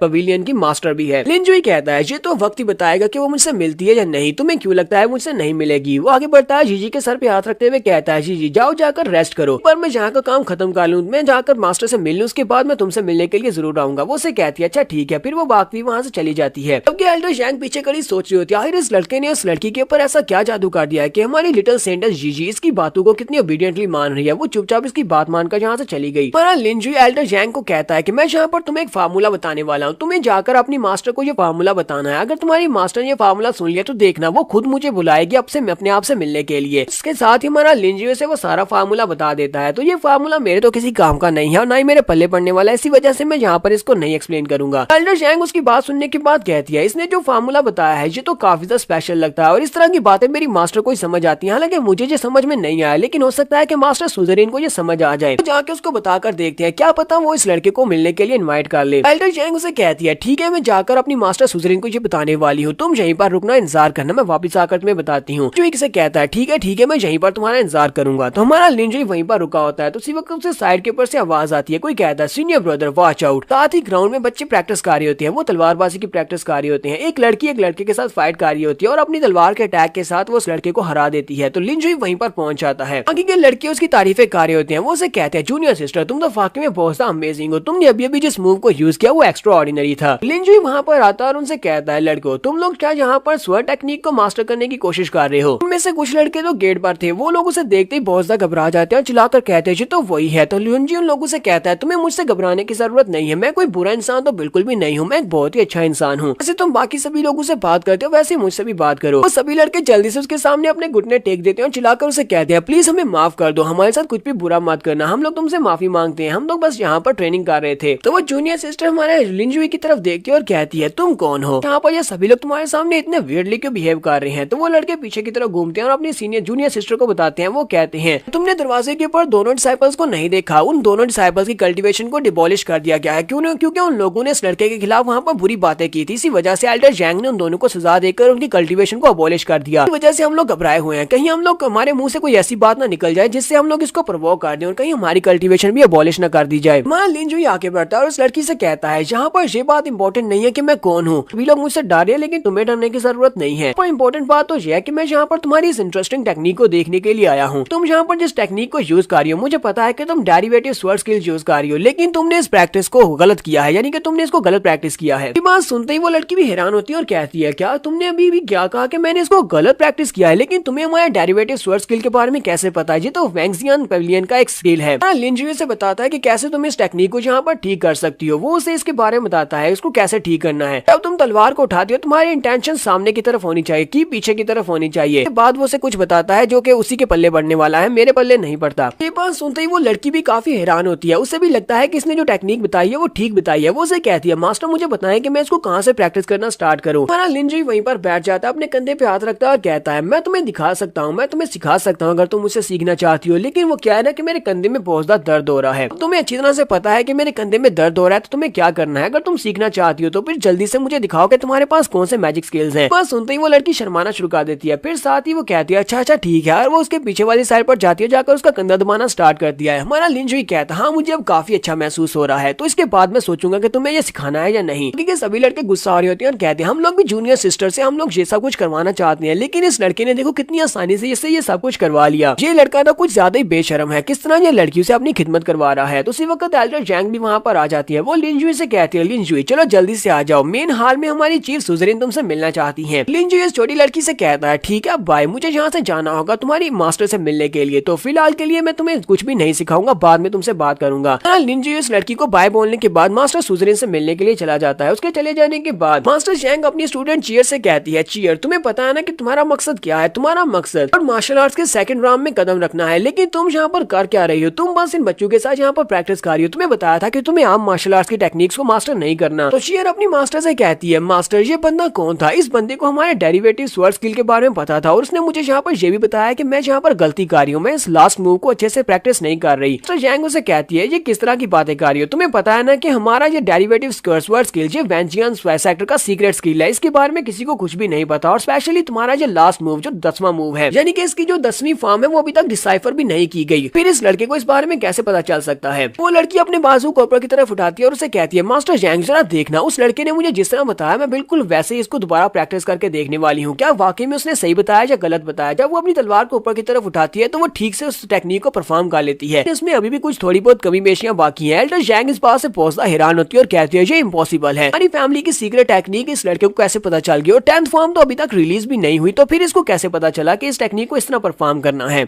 उसी वक्त हमारा लिन जुई दूसरी तरफ मास्टर सुजरीन के सामने पहुंच चुका है, जो कि वैंजियन पवेलियन की मास्टर है। तो यहाँ पर फिलहाल के लिए हम लोग अपनी एपिसोड 04 का एंड करेंगे और नेक्स्ट एपिसोड में देखेंगे मास्टर सुजरीन और जुंजी के दरमियान में यहाँ पर कौन सा समझौता होने वाला है। एपिसोड की एक्सप्लेनेशन अच्छी लगी हो तो कमेंट करके जरूर बताइएगा। चैनल को सब्सक्राइब कर दे, वीडियो को लाइक और शेयर कर दे। शुक्रिया। तो गाइस कैसे हैं आप सब लोग? 100,000 रीइंकार्नेशंस के एपिसोड 5 के साथ हाजिर हूं। तो लास्ट एपिसोड के एंड पे हमने देखा था फाइनली हमारा लिन जुई वैंजियन पवेलियन की मास्टर सुजेन से मिलने के लिए के मेन हॉल में पहुंच जाता है, जहां पर वो अपनी चेयर के ऊपर बैठी होती है और हमारा लिन जुई उसके सामने खड़ा होता है। तो सुजेन हमारे लिन जुई से कहती है, तुमने वो टेक्निक जो कि एल्डर जैंग को बताकर यहाँ पर भेजा था वो एक बहुत ही स्पेशल टेक्निक है, उसको return to an great dream technique कहा जाता है। एक ऐसी स्पेशल टेक्निक है जिस टेक्निक को जनरेशन टू जनरेशन हमारे वैंजियन पवेलियन में सिर्फ और सिर्फ एल्डर्स को ही बताया जाता है, फिर सिर्फ और सिर्फ मास्टर को बताया जाता है। अब मुझे ये बताओ कि तुम्हें हमारे सेक्टर की इस टेक्निक के बारे में कैसे पता चला? तुम्हें इस टेक्निक के बारे में नहीं पता होना चाहिए था। लिन जुई से कहता है, तुम तो यहाँ पर सिर्फ और सिर्फ इस टेक्निक के बारे में बात कर रही हो, मुझे सिर्फ इस टेक्निक के बारे में नहीं पता। मुझे तो तुम्हारी इस ग्रेट टेक्निक के फ्लॉज के बारे में पता है कि इसके अंदर कहाँ कहाँ पर फ्लॉज हैं। तो सुजेन उसकी बात सुनने के बाद थोड़ा गुस्सा होती है और उसे कहती है, ये वाली टेक्निक्स पिछले 3000 साल से हमारे एंसेस्टर्स हमें आगे पास डाउन करते आ रहे हैं और तुम्हें लगता है कि इसके अंदर कहीं ना कहीं पर फ्लॉज रह गए हैं। ऐसा कैसे हो सकता है? अगर इसके अंदर फ्लॉज होते तो पिछले 3000 साल में कोई ना कोई एल्डर इसको पहचान लेता। तुम्हें इस बारे में कैसे पता चला? मुझे ये बताओ कि तुम्हारी इंटेंशंस क्या है, तुम यहाँ पर किस मकसद से आए हो? साथ ही वो अपने पास से अपनी पावर्स को रिलीज करती है और कुछ स्नेक टाइप के मॉन्स्टर्स के साथ उसके ऊपर अटैक करने के लिए उनको आगे की तरफ भेजती है। सुजेन उसे कहती है कि तुम मुझे यहाँ पर ये नहीं बताता कि तुम यहाँ पर किस मकसद से आए हो तो फिर मैं तुम्हारे साथ बिल्कुल भी पोलाइटली बात नहीं करूंगी। जो ये अपने हाथ को ऊपर की तरफ उठाता है, एनर्जी को रिलीज करता है, सामने की तरफ हाथ से एक स्लैश लगाता है, उसके जितने भी स्नेक्स होते हैं वो सारे के सारे वहाँ पर डिस्ट्रॉय हो जाते हैं। हमारा लिन जुई से कहता है, मैं यहाँ पर तुम्हें तुम्हें यही मशवरा दूंगा कि मेरे साथ बहुत ही प्यार से पेश आना। मुझे ये भी पता है कि लास्ट नाइट तुम इसी टेक्निक को मास्टर करने की कोशिश कर रही थी, जिसकी वजह से तुम्हारी बॉडी के अंदर काफी सारे इंटरनल इंजरीज हैं। तुम यहाँ पर अपनी पावर को इस तरह बेतुके इस्तेमाल करती रहोगी, तुम्हारी बॉडी के अंदर इंटरनल इंजरीज जो है वो और भी ज्यादा खराब हो जाएंगी। अगर यहाँ पर मैं तुम्हारी मदद नहीं करता उन सारी इंजरीज को हील करने के लिए, तो मुझे लगता है कि कम से कम 6 महीने तक तो वो इंजरीज बिल्कुल भी ठीक नहीं होने वाली। ये बात सुनते ही सुजैन भी सोच रही होती है, इस लड़की को कैसे पता चला कि लास्ट नाइट में यहाँ पर प्रैक्टिस कर रही थी। लास्ट नाइट प्रैक्टिस करने के बाद ही मुझे बॉडी के अंदर काफी सारी इंजरीज हुई थी। मैं सुप्रीम टेक्निक को मास्टर करने की कोशिश कर रही थी, लेकिन मैं उस टेक्निक को मास्टर नहीं कर पाई। लेकिन एक और बात यह है कि मैं तो उस वक्त अपने फॉरबिडन एरिया में थी, अपने सुप्रीम क्लियर पॉन्ड में, जहाँ पर जाना तीसरे बंदे के लिए बिल्कुल भी वंचित है, जहाँ पर तीसरा बंदा बिल्कुल भी नहीं जा सकता, यानी कि वहाँ पर सिर्फ और सिर्फ मास्टर्स जा सकते हैं। लेकिन इस लड़के को ना सिर्फ इतना पता है कि मैं लास्ट नाइट क्लियर पॉन्ड के अंदर बैठकर इस टेक्निक को मास्टर कर रही थी, बल्कि इसको ये भी पता है कि उसकी वजह से मेरी बॉडी के अंदर इंटरनल इंजरीज है। इस लड़के को इस सब के बारे में कैसे पता हो सकता है? आज ये लड़का है कौन, मुझे समझ नहीं आ रही। लिन जोई से कहता है, मुझे पता है कि तुम इस वक्त क्या सोच रही होगी, लेकिन मुझे नहीं लगता कि तुम्हें ज्यादातर इस बारे में सोचना चाहिए, क्योंकि यहाँ पर इम्पोर्टेंट ये है कि मैं यहाँ पर तुम्हारी मदद करने के लिए आया हूँ। वहाँ से बिल्कुल भी फर्क नहीं पड़ना चाहिए कि मैं कौन हूँ, मैं कहाँ से आया हूँ। इसके साथ ही वो सीढ़ियाँ चढ़ते हुए ऊपर आ जाता है। सीढ़ियाँ चढ़ने के बाद वो ऊपर उसके शेर के सामने आकर खड़ा हो जाता है और उसे कहता है, तुम्हें एक बात अपने बारे में बता दूं कि मुझे नीचे खड़े होकर ऊपर देखने की आदत बिल्कुल भी नहीं है। मैं हमेशा लोगों को नीचे झुकाकर देखता हूँ। उसके सामने खड़ा कर नीचे की तरफ उसकी तरफ देख रहा होता है। वो उसे एक और बात कहता है, दोबारा मुझे कभी भी डराने की कोशिश मत करना, क्योंकि मैं किसी की धमकियों से बिल्कुल भी नहीं डरने वाला। लिन जोई कहता है, मुझे तुम्हारे सारे सीक्रेट्स के बारे में पता है। मुझे एक और बात भी पता है कि इस वक्त तुम्हें दो चीजें बहुत ज्यादा परेशान कर रही हैं। लिन जोई क्योंकि उसके बहुत ज्यादा करीब खड़ा होता है, इसी वजह से उसकी बॉडी के अंदर से उसकी की पावर रिलीज हो रही होती है। सुजैन भी सोच रही होती है, ऐसा कैसे हो सकता है, ये लड़का तो मॉर्टल ड्राम के फर्स्ट लेवल पर है, मेरे सामने खड़े होकर इसका प्रेशर इतना ज्यादा रिलीज हो रहा है कि मेरी सांस बंद हो रही है। हमारा लिन जोई से बताता है कि वो दो बातें कौन सी हैं। वो उसे कहता है, मुझे ये बात तो पता है कि डीमन सी लैंड और उसके साथ साथ रेड डीमन पवेलियन दोनों ने आपस में हाथ मिला लिए हैं, की वजह से वैंगजियान क्लैन के ऊपर और बहुत बड़ा खतरा आ चुका है, क्योंकि वो दोनों अगर आपस में मिल जाए तो वैंगजियान क्लैन वालों को बड़ी आसानी से वो हरा सकते हैं। तुम्हारा वैंगजियान क्लैन कभी भी इन दोनों क्लैंस में से किसी एक का हिस्सा नहीं बनना चाहेगा, तुम हमेशा से इंडिपेंडेंट रहना चाहते थे। फिर साथ ही हमारा लिन जोई से कहता है, और दूसरी बात यह है तुम्हारी कल्टीवेशन लेवल, तुम एक लंबे अरसे से अपनी कल्टीवेशन लेवल में फंसी हुई हो, तुम रीइंकार्नेशन के लास्ट स्टेप के ऊपर फंसी हुई हो, लेकिन तुम दूसरी ट्रांसेंडेंट ड्राम में अपने आप को ब्रेक थ्रू नहीं करवा पा रही। चाहे कितने साल गुजर चुके हैं लेकिन तुम ऐसा नहीं कर पा रही। तुम्हारी इस खामी के बारे में पता है, मुझे ये भी पता है कि तुम कैसे ब्रेक थ्रू कर पाओगी, इसी वजह से मैं तुम्हारी इस खामी को दूर कर सकता हूँ। लिन जोई यहाँ पर उसके सामने अपनी डील रखता है। वो उसे कहता है कि तुम यहाँ पर मुझसे वादा करो कि तुम मेरी डील को एक्सेप्ट करोगी, तो उस डील के मुताबिक मैं तुम्हारी मदद करूंगा और तुम्हें मेरी मदद करना होगी। तो सुजैन उसे कहती है, अच्छा फिर ठीक है, मुझे बताओ कि तुम्हें मुझसे क्या चाहिए। और साथ ही वो सोच रही होती है, इस लड़की को मेरी कल्टीवेशन के बारे में पता है कि मेरी कल्टीवेशन टॉप लेवल पर फंसी हुई है और मैं अगले लेवल में लेवल अप नहीं कर पा रही। ये लड़का है कौन जिसे मेरे सेक्टर के इतने ज्यादा सीक्रेट्स के बारे में पता है? तुम्हारा लिन जोई से कहता है, मेरी डील बहुत ज्यादा आसान है, मुझे तुम्हारी सेक्टर का सुप्रीम क्लियर पॉइंट चाहिए ताकि मैं वहाँ पर बैठकर कल्टीवेट कर सकूँ। ये बहुत ज्यादा आसान है। तो सेक्टर मास्टर सुजैन उसकी डील को एक्सेप्ट कर लेती है। यहीं से नेक्स्ट सीन हमें दूसरे मास्टर का दिखाया जाता है। मास्टर जानजू का सीन दिखाया जाता है। जानजू को जब पता चलता है कि उसके बेटे का एक बाजू कट चुका है, तो उसका बेटा जब उसके पास वापस आता है तो बहुत ज्यादा गुस्सा हो जाते हैं और चिल्लाकर कहते हैं, कैसे हो गया? उसके सामने वो दोनों गार्ड्स होते हैं जो कि उसके साथ गए थे। वो उनसे कहते हैं, क्या तुम लोग मेरे बेटे को प्रोटेक्ट भी नहीं कर सके? दोनों से कहते हैं, सीनियर जानजू प्लीज हमें माफ कर दे, हम वाकई में मरना डिजर्व करते हैं, लेकिन असल में वो बंदा बहुत ज्यादा पावरफुल था। लेकिन हमें उस लड़की के बारे में न्यूज मिल चुकी है, हमें पता है कि इस वक्त वो कहाँ पर है। इस वक्त वो हमारी सेक्टर मास्टर सुजैन से मिलने के लिए मेन हॉल में मौजूद है। जैसे वो वहाँ से बाहर निकलेगा, हम अपने लोगों को वहाँ पर भेजने वाले हैं और उसे मार डालेंगे। बेटे के बाजू के कटने का बदला हम उसे लेकर रहेंगे। ये बात सुनते ही जानजू और भी ज्यादा गुस्सा हो जाते हैं और कहते हैं, क्या वो बंदा वहाँ पर उस मेन हॉल में चला गया? अच्छा ठीक है, तुम लोग दफा हो जाओ, मैं तुम्हारी शक्ल नहीं देखना चाहता। तो वो दोनों ही गार्ड्स बहुत ज्यादा खुश हो जाते हैं और उसे कहते हैं, मास्टर आपका बहुत बहुत शुक्रिया जो आपने हमारी जान बख्श दी। और वो उठकर वहाँ से जाने लगते हैं। जैसे वो थोड़ा सा आगे बढ़ते हैं, उसी वक्त मास्टर जानजू वहीं पर खड़े खड़े अपनी आइस पावर्स को रिलीज करते हैं। वो अपनी आइस पावर्स को रिलीज करते हुए दोनों के ऊपर अटैक कर देते हैं। उन दोनों को भी समझ आ जाती है कि एल्डर ने उन्हें छोड़ा नहीं है। वो उसे गाली देते हुए कहते हैं, कमीने कहीं के, तुमने यहाँ पर हमें धोखा दिया है। लेकिन अब तो देर हो चुकी है। ग्राउंड के ऊपर से आइस उनकी बॉडी के अंदर फैल जाती है और वो वहीं पर पूरे के पूरे आइस क्रिस्टल में तब्दील हो जाते हैं। मास्टर जानजू उन दोनों को आइस क्रिस्टल बनाने के बाद कहते हैं, तुम्हारे जैसे कुत्तों का क्या फायदा जो कि अपने ही मालिक की रक्षा नहीं कर सकते, तो तुम लोग बिल्कुल बेकार हो। तो ऐसे कुत्तों को मार दिया जाता है और वो आगे बढ़ते हैं और अपनी पावर्स को रिलीज करते हुए दोनों क्रिस्टल स्टैचूज के ऊपर जाकर अटैक करने वाले हैं। उन दोनों के ऊपर अटैक करने के बाद वो उन दोनों की बॉडीज को वहीं पर टुकड़े टुकड़े कर देते हैं। यहाँ पर उसने उन दोनों गार्ड्स को मार दिया है तो उसका बेटा भी वहीं पर खड़ा होता है। उसका बेटा उसे कहता है, डैड उस बंदे ने कहा था कि वो डीमन लैंड से आया हुआ है कैनवॉय है, क्या आपको भी लगता है कि वो कैनवॉय नहीं है, यानी कि वो डीमन लैंड से आया हुआ मैसेंजर नहीं है? डैड उसे कहते हैं, बेवकूफ लड़के कहेंगे, मैंने तुम्हें कितनी बार कहा है कि अपनी बेवकूफों वाली हरकतें छोड़ दो। तो डीमन लैंड से आया हुआ एनवॉय होगा, वो इनविजिबल होगा, यानी कि वो यहाँ पर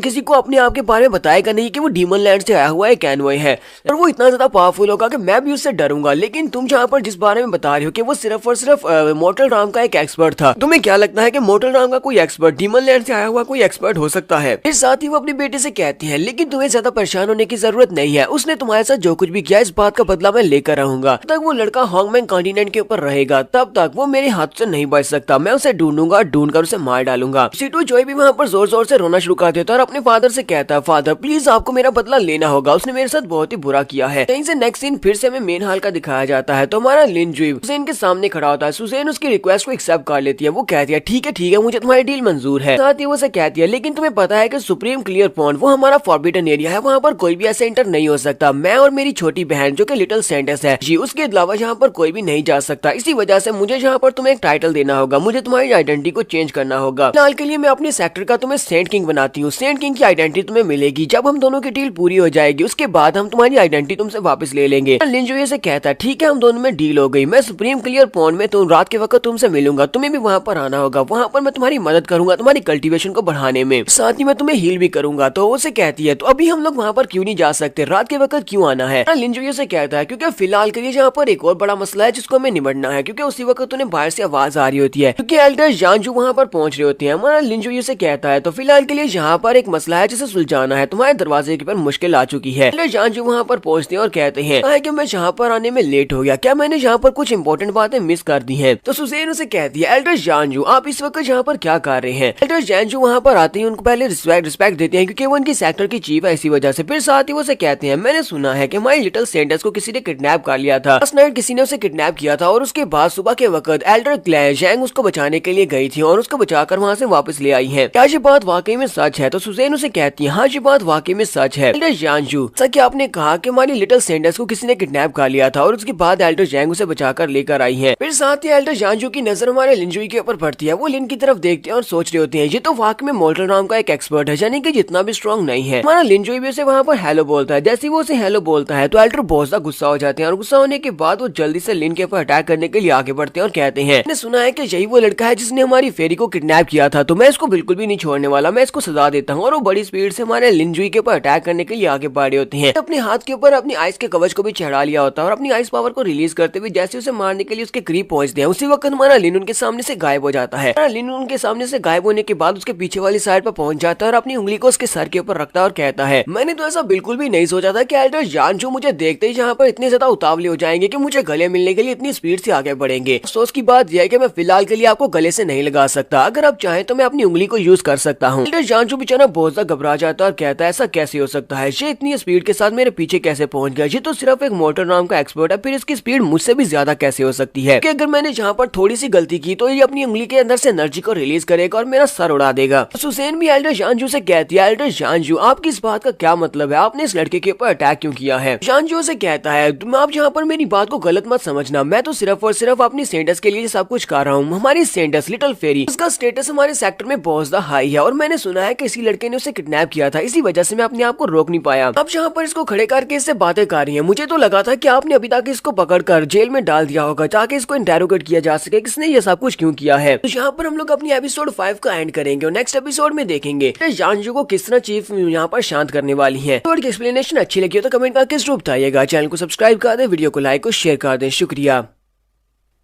तो गाइस कैसे हैं आप सब लोग, रीइंकार्नेशंस के एपिसोड 06 के साथ हाजिर हूं। अगर आप मेरे चैनल पर नए हो और अभी तक चैनल को सब्सक्राइब नहीं किया हुआ तो जल्दी से चैनल को सब्सक्राइब कर दे, वीडियो को लाइक और शेयर कर दे, शुक्रिया। लास्ट एपिसोड के एंड में हमने देखा था कि एल्डर जानजू मेन हॉल में चले आते हैं और मेन हॉल में आने के बाद वो हमारे युनजी के ऊपर अटैक करते हैं, सॉरी युनजी ने लिन जुई के ऊपर अटैक करते हैं। साथ ही वो अपनी चीफ से कहते हैं चीफ आपको तो इसको जेल में बंद करना चाहिए, जाकर इसको इंटेरोगेट करना चाहिए। चीफ आगे से जवाब देती है, वो उसे कहती है सबकी कोई भी जरूरत नहीं है, हमारी आपस में बातचीत हो चुकी है और इस लड़के ने उसको वाकई में किडनैप नहीं किया था, बल्कि इसी लड़के ने हमारी फेरी की जान बचाई है और जिसने उसे किडनैप किया था वो कोई और इंसान है, मैं उसके बारे में आपको नहीं बताऊंगी। तो लिन जुई हमारी प्रिंसेस को बचाने के लिए वहाँ पर मौजूद नहीं होता, अगर इसने उसको नहीं बचाया होता तो हमारी लिटिल सेंटेंस के साथ पता नहीं क्या हो चुका होता, अब तक शायद वो मर चुकी होती। और अब यहाँ पर मैंने फैसला किया है, मैंने बहुत ही सोच समझ कर ये फैसला किया है कि मैं लिन जुई को अपने सेक्टर का सेंट किंग बनाने वाली हूँ। इसका स्टेटस भी जीजी के बराबर का होगा, यानी कि जीजी के जैसे ये भी सेंट किंग होगा। ये बात सुनते ही एल्डर जानजू को तो एक झटका लगता है, वो आगे से कुछ कहने लगते हैं, लेकिन सुजैन उसे कहती है जो कह दिया वो वो कह दिया इसका स्टेटस मैंने यहाँ पर बता दिया, इसका टाइटल मैंने बता दिया है, तो इसका मतलब यह है कि जिस तरह तुम सभी लोग हमारी लिटिल सेंडर्स के जीजी की रिस्पेक्ट करते हो उसी तरह तुम्हें इस लड़के की रिस्पेक्ट भी करनी पड़ेगी। एल्डर जांचू अब यहाँ पर कुछ कर नहीं सकते क्योंकि सेक्टर चीफ ने यहाँ पर फैसला सुना दिया है, तो वहाँ पर कहता है तो फिर ठीक है, मैं यहाँ पर इस लड़के को कंग्रेचुलेट करता हूँ कि ये हमारा लिटिल सेंट किंग बन चुका है। तो बहुत ही खुशी की बात है कि हमारे पास हमारे क्लैन को एक नया लिटिल सेंट किंग मिला है, ये हीवंस की तरफ से हमारे लिए भेजा गया है। करता हूँ कि यहाँ पर हमारे लिए कुछ ऐसा करेगा जिससे हमारे सेक्टर का नाम बहुत ज्यादा रोशन हो जाएगा। फिर साथ ही वो सोच रहा होता है अब पता नहीं ये कमीना लड़का कहाँ से आया है। अब आने के बाद ये डायरेक्टली हमारा लिटिल सेंट किंग बन चुका है, यानी कि इसका स्टेटस अब मुझसे भी ज्यादा हाई हो चुका है। एल्डर वहाँ से चले जाते हैं, तो एल्डर के वहाँ से चले जाने के बाद सुजरीन हमारे लिन से कहती है अभी अभी यहाँ पर ग्रैंड एल्डर जानजू को बहुत ज्यादा गुस्सा दिला दिया है, मुझे लगता है कि तुम्हें यहाँ पर काफी ज्यादा मुश्किल होने वाली है। मुश्किल से बचने के लिए मैं तुम्हें यहाँ पर ऑर्डर दूंगी, तुम एल्डर जैंग किंग के साथ ही रहना, एल्डर जैंग किंग तुम्हारे साथ रहेगी, तुम उनके डोम में जाकर रह सकते हो। लिन उसे कहता है मिस सुजरीन तुम्हारा बहुत बहुत शुक्रिया मेरे लिए ये सब कुछ करने के लिए, लेकिन मैं यहाँ पर अपने मसलों को खुद ही निपटा सकता हूँ। के बाद हमारे लिंजुई को उसके रेजिडेंस हाउस दिखाए जाते हैं, तो लिंजुई अपने रेजिडेंस हाउस में जाता है जहाँ पर वो छोटी लड़की जो कि वहाँ प्रैक्टिस कर रही थी, हमारे लिंजुई ने उसको प्रैक्टिस में कुछ फ्लॉज के बारे में बताया था जिसका नाम जियांची होता है। जियांची उसके साथ वहाँ पर आई होती है, तो हमारा लिन कहता है ये घर तो वाकई में बहुत ज्यादा प्यारे हैं। जियांची उसके सामने वहीं पर झुक जाती है और उसे कहती है लिटिल सेंट किंग लिंजुई मेरा नाम जियांची है, अब यहाँ पर रहने वाली है और मैं यहाँ पर आपके साइड के ऊपर ही रहने वाली हूँ और मैं साथ ही आपके से एडवाइस भी चाहती हूँ। मैं चाहती हूँ कि आप मेरे मास्टर बने और मुझे बताएं कि किस तरह मैं अपनी तलवारबाजी की टेक्निक्स को बेहतर बना सकती हूँ। मुझे मार्शल आर्ट्स की कल्टीवेशन को आगे बढ़ाना है, तो मुझे यहाँ पर आपकी मदद की जरूरत होगी। हमारा लिन उसे कहता है ये तो एक बहुत ही छोटा सा मसला है, तुम्हें ज्यादा परेशान होने की जरूरत नहीं है, आज फिलहाल मैं रेस्ट करूंगा और कल से मैं तुम्हारी टीचिंग को स्टार्ट करूंगा। फिलहाल के लिए मुझे एक बहुत ही जरूरी काम करने के लिए जाना है, तुम यहाँ से वापस जा सकती हो, मुझे एक बहुत ही जरूरी काम करने जाना है। जियांची वहाँ से चली जाती है और जियांची के वहाँ से चले जाने के बाद नेक्स्ट सीन हमें एक सीक्रेट रूम का दिखाया जाता है जहाँ पर एल्डर जानजू अपने बेटे के साथ होती है और वो लोग बहुत ज्यादा गुस्सा होते हैं। एल्डर कहते हैं कमीने की हिम्मत तो देखो, वो यहाँ पर चला आया, सुजरेन से उसने बात की और सुजरेन ने उसे हमारा लिटिल सेंट किंग बना दिया। पता नहीं उस लड़के ने सुजरेन के ऊपर ऐसा क्या जादू किया है कि उसने उसे हमारा सेंट किंग ही बना दिया है। ऊपर से उसकी कल्टीवेशन भी सिर्फ मॉर्टल राम में है, एक मॉर्टल राम का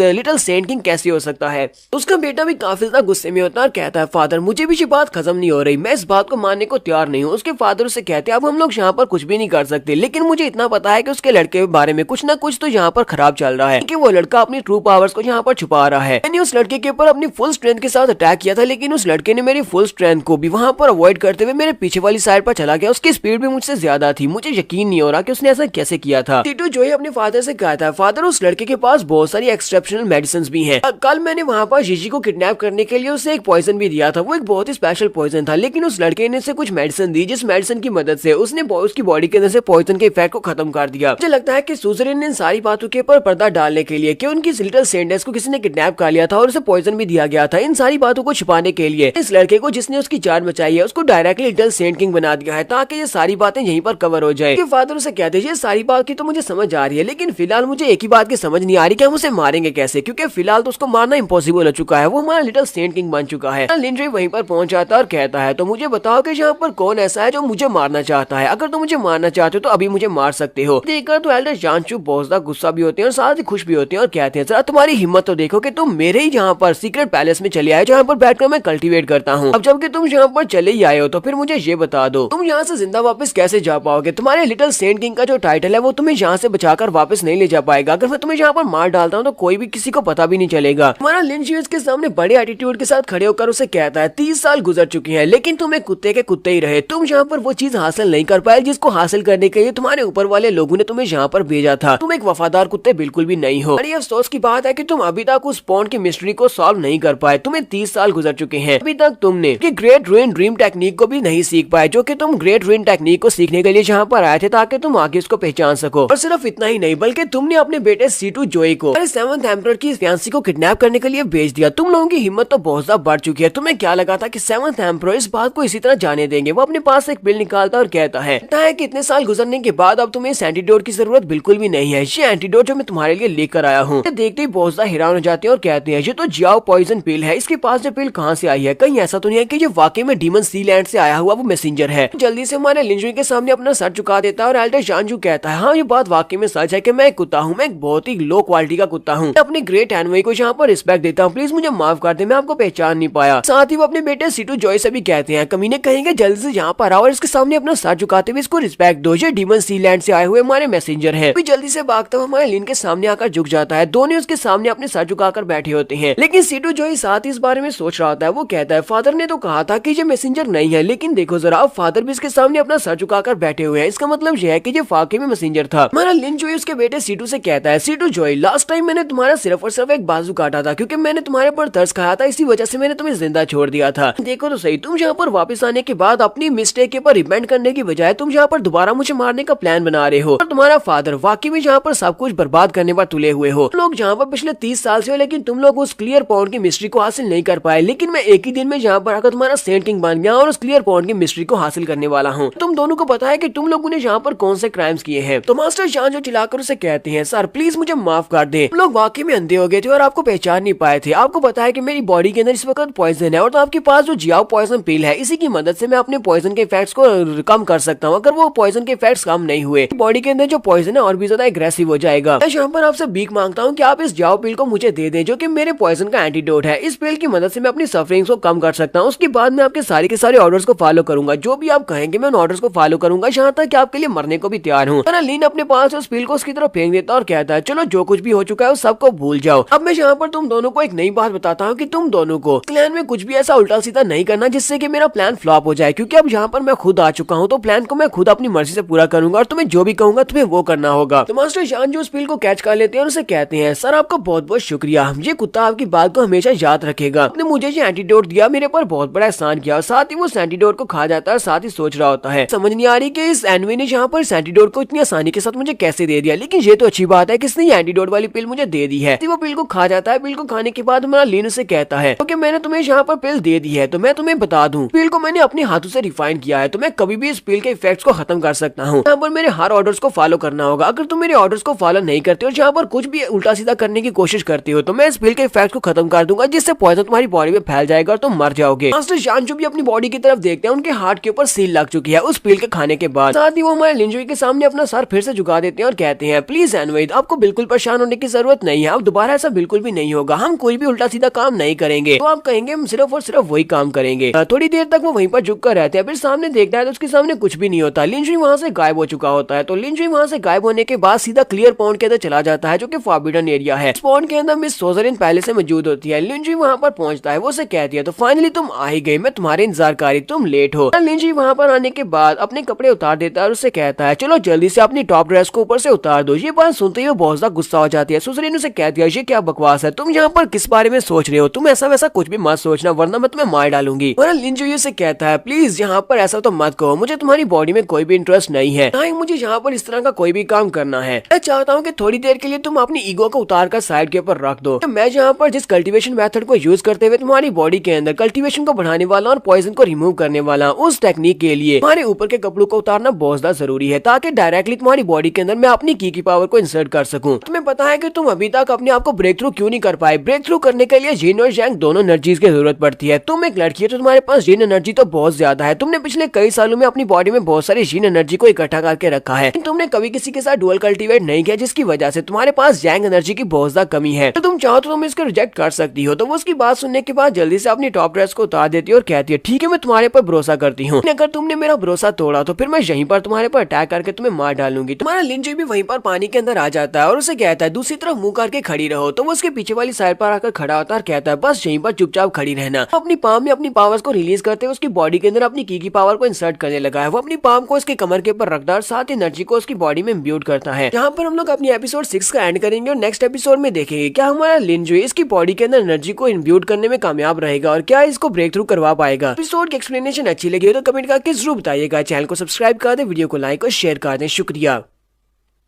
तो गाइस कैसे हैं आप सब लोग। रीइंकार्नेटेड के एपिसोड 07 के साथ हाजिर हूं। तो लास्ट एपिसोड के एंड पे हमने देखा था हमारा लिंजोई सेक्टर की चीफ को लेकर उस क्लियर पॉइंट के अंदर चला जाता है और दोनों उस क्लियर पॉइंट के अंदर खड़े होते हैं। तो लिंजोई उसे कहता है कि अपने कपड़े उतार दो। पहले तो वो इस बात से हैरान होती है, फिर साथ उसकी बात मान लेती है और अपने कपड़े उतार कर उसके सामने खड़ी हो जाती है। हमारा लिंजोई उसके पीछे वाली साइड पर खड़ा होता है और अपनी पाम को यूज करते हुए अपनी एनर्जी को उसकी बॉडी के अंदर ट्रांसफर करना स्टार्ट करता है। तो जब वो अपनी एनर्जी को उसकी बॉडी के अंदर ट्रांसफर कर रहा था, देखने वाली बात तो उसके चेहरे के एक्सप्रेशन है। तो सेक्टर चीफ कहती है ये क्या, मेरी बॉडी के अंदर क्या चीज एंटर हो रही है, ये तो बहुत ज्यादा कमाल की और बहुत ज्यादा गर्म भी है। और साथ ही वो ब्लश करते हुए कहती है ये तो बहुत ज्यादा वार्म फीलिंग है, मुझे बहुत ज्यादा अच्छा महसूस हो रहा है। लिन जुई से यहाँ पर एक्सप्लेन करता है, वो उसे कहता है क्या तुम्हें ये थोड़ा बहुत स्ट्रेंज लग रहा होगा, मैंने तुम्हारी बॉडी के अंदर अपनी एक्सटर्नल फोर्स को दाखिल किया है जो कि यांग फोर्स है। आज से पहले सारी एनर्जी को पहले कभी महसूस नहीं किया होगा, क्योंकि तुम्हें देखकर ही लगता है कि तुमने कभी भी किसी यांग एनर्जी वाले बंदे के साथ डुअल कल्टीवेट नहीं किया। इसी वजह से मुझे ये बॉडी तुम्हारी बॉडी के अंदर यांग एनर्जी इंटर करनी पड़ी है, की वजह से अब तुम्हें यहाँ पर बहुत ही कंफर्टेबल फीलिंग महसूस हो रही है। तुम्हारे पास जो ग्रेट रूइन ड्रीम टेक्निक है सिर्फ और सिर्फ प्योर जिन की एनर्जी की मदद से ही तुम एम्फेसाइज कर सकती हो, लेकिन तुम अगर इसको आगे बढ़ाना चाहती हो तो तुम इसको आगे नहीं बढ़ा सकती, वो भी यांग एनर्जी के बिना। अगर तुम्हारे पास यांग और जिन एनर्जी दोनों है तभी तुम इसको आगे बढ़ा पाओगी। इसी वजह से तुम सभी लड़कियां 9th लेवल के ऊपर आकर अटक चुकी हो। 9th लेवल तक पहुंचने तक तुम्हारी बॉडी के अंदर बहुत सारी जिन की स्टोर हो चुकी है, इतनी ज्यादा जिन की स्टोर हो चुकी है कि तुम्हारी जो अपनी कल्टीवेशन है वो भी रिग्रेस होना शुरू हो चुकी है, यानी कि कम होना शुरू हो चुकी है। अगर अभी भी तुम यहाँ पर यांग एनर्जी को अपनी बॉडी के अंदर इंटर नहीं करती तो तुम्हारी कल्टीवेशन बहुत ज्यादा कम रह जाएगी। सुसरीन उसे कहती है तो मुझे ये बताओ कि कितना ज्यादा टाइम लगेगा मेरी बॉडी के अंदर जो कंप्लीट जिन की है उसको कंट्रोल करने में, तुम्हें कितनी बार ये सब कुछ करना पड़ेगा। तो हमारा लिन जुई से कहता है इतनी कल्टीवेशन मेरे पास है, मुझे लगता है कि कम से कम मुझे 6 महीने तो लगेंगे। इतने 6 महीनों में मैं तुम्हारी बॉडी के अंदर जितने भी जिन की है उस सभी को निकाल दूंगा और उसके साथ साथ अपनी यांग की को तुम्हारी बॉडी के अंदर इंटर करूंगा। अगर मेरी कल्टीवेशन और भी ज्यादा बढ़ जाती है तो फिर मैं तुम्हारी बॉडी के अंदर से जिन की को जल्दी निकाल सकता हूँ, यानी कि टाइम पीरियड कम हो जाएगा। तुम्हें पता है कि रेड हेवन पवेलियन और इसके साथ साथ डीमन सी लैंड उन दोनों ने आपस में हाथ मिला लिया है। सिर्फ इतना नहीं बल्कि सिर्फ 1 महीने के बाद यहाँ पर होंगमेंग कंपटीशन भी होने वाला है और हमें उस कंपटीशन बैटल में भी हिस्सा लेना है। यहाँ पर हमें होंगमेंग बैटल के बारे में बताया जाता है कि ये कंपटीशन होता है जहाँ पर जितने भी मेजर क्लैंस हैं होंगमेंग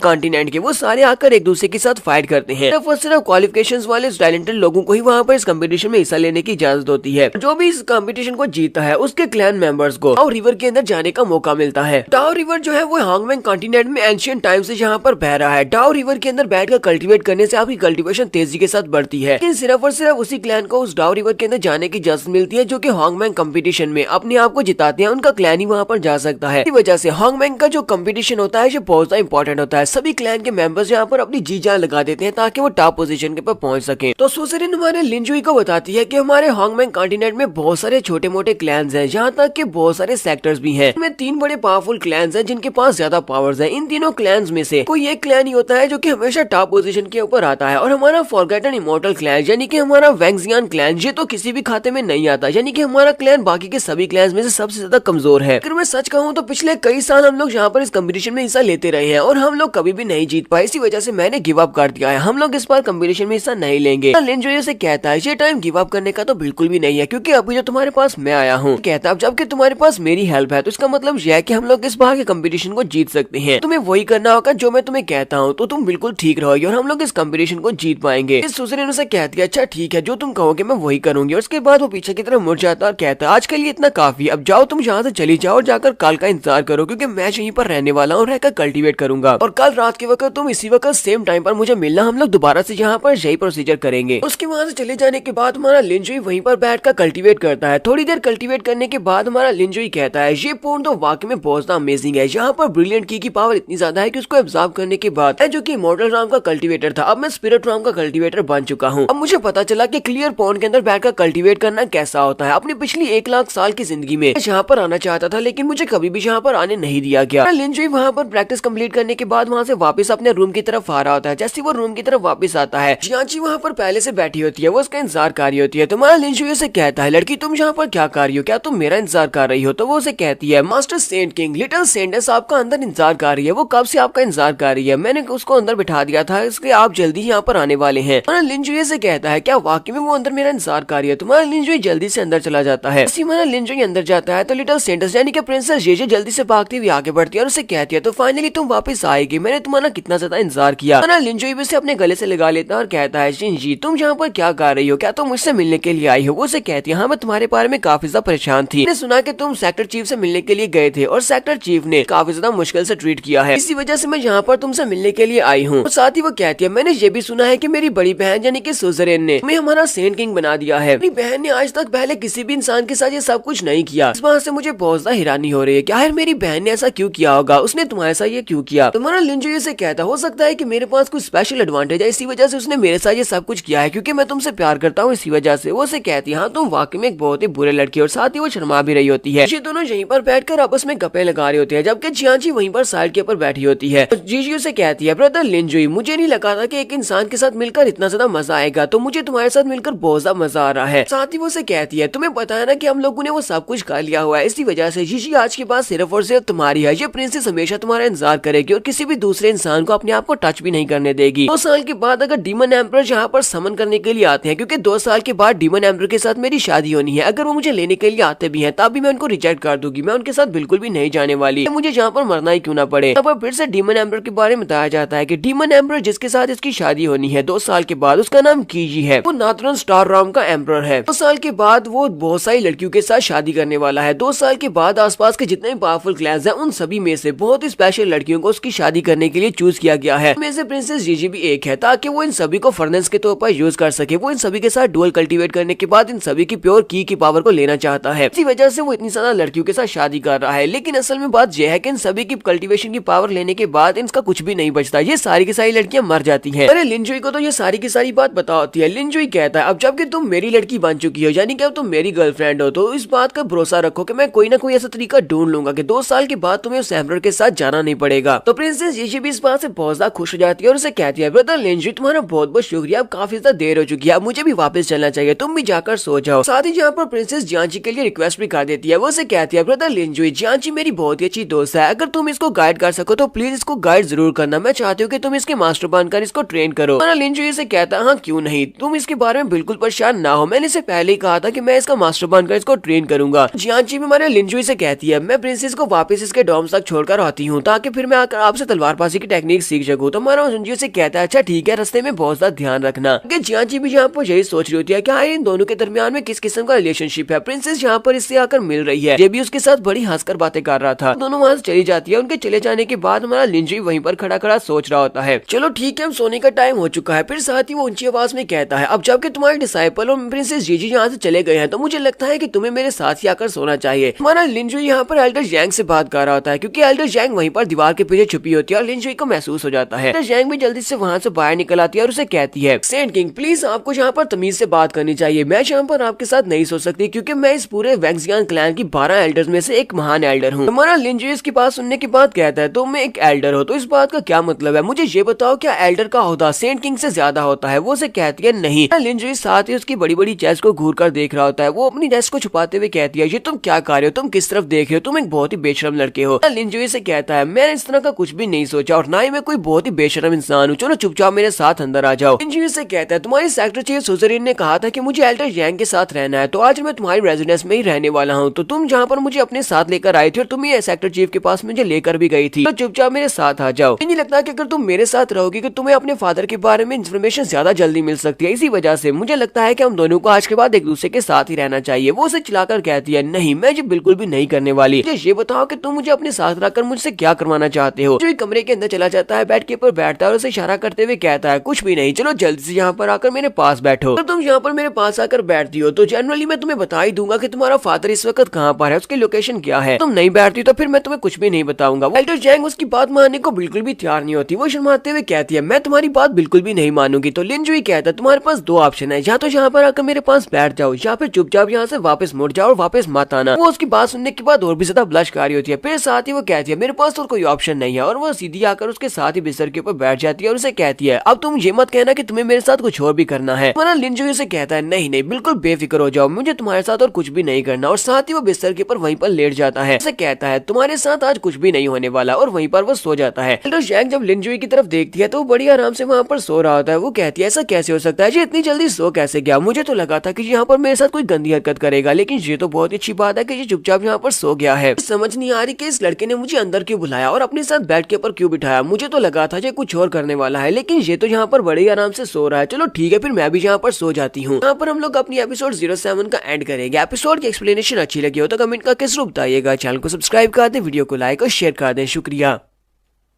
तो गाइस कैसे हैं आप सब लोग 100,000 रीइंकार्नेशंस के एपिसोड 8 के साथ हाजिर हो। तो लास्ट एपिसोड के एंड पे हमने देखा था कि मेरा लिंजुई अपने रूम के अंदर जाता है और जाकर सो जाता है, जबकि एल्डर जैंग को भी अपने पास ही बिठा लेता है। एल्डर जैंग उसकी तरफ देखती है और कहती है जी तो बड़ी आराम से सो के आए, तो चलो मुझे भी यहीं पर सोना चाहिए। वो वहीं पर बैठी सो जाती है। वो अपने हाथ में पिलो लेती है और उसके ऊपर अपना सर रखकर सो जाती है। के वक्त जब उसकी आंख खुलती है तो वो सामने की तरफ देखती है। लिंजुई उठ चुका होता है। लिंजुई सामने खिड़की में खड़ा होता है और उससे कहता है तो फाइनली तुम्हें होश आ ही गई, तुम तो बहुत ही लेट उठती हो। वो उसे कहती है हाँ मुझे होश आ गई और मैं उठ गई हूँ। लिंजुई कहता है तो इसका मतलब यह है कि आज हम लोग बड़ी मुश्किल से बच गए हैं, क्योंकि लिंजुई ने जानबूझकर उसे आज रात अपने रूम में रुकवाया था। शायद उसे पता था कि यहाँ पर क्या होने वाला है। लिंजुई उसे कहता है तुम्हें पता है यहाँ पर बहुत ही जल्दी हॉन्गमैन टूर्नामेंट स्टार्ट होने वाला है। अब मुझे ये बताओ, तुम तो यहाँ के सेक्टर की एक एल्डर हो, एल्डर होने के नाते तुम्हारा यहाँ पर क्या ख्याल है कि हमें कौन कौन से बच्चों को वहाँ पर भेजना चाहिए, तुम्हारे इस बारे में क्या प्लान्स हैं? तो एल्डर जैंग उसे कहती है मैं तुम्हें अगर सच्ची बताऊं तो हमारी स्ट्रेंथ बाकी के सारे सेक्टर्स के मुकाबले में बहुत ज्यादा कमजोर है और हमारे पास जितने भी स्टूडेंट्स हैं वो सारे के सारे बहुत ज्यादा कमजोर हैं। तो हमारे लिए इस टूर्नामेंट में हिस्सा लेना ना लेने के बराबर भी है। हम लोग यहाँ पर इस कंपटीशन में अगर हिस्सा भी लेते हैं तो हम लोग बहुत ही जल्दी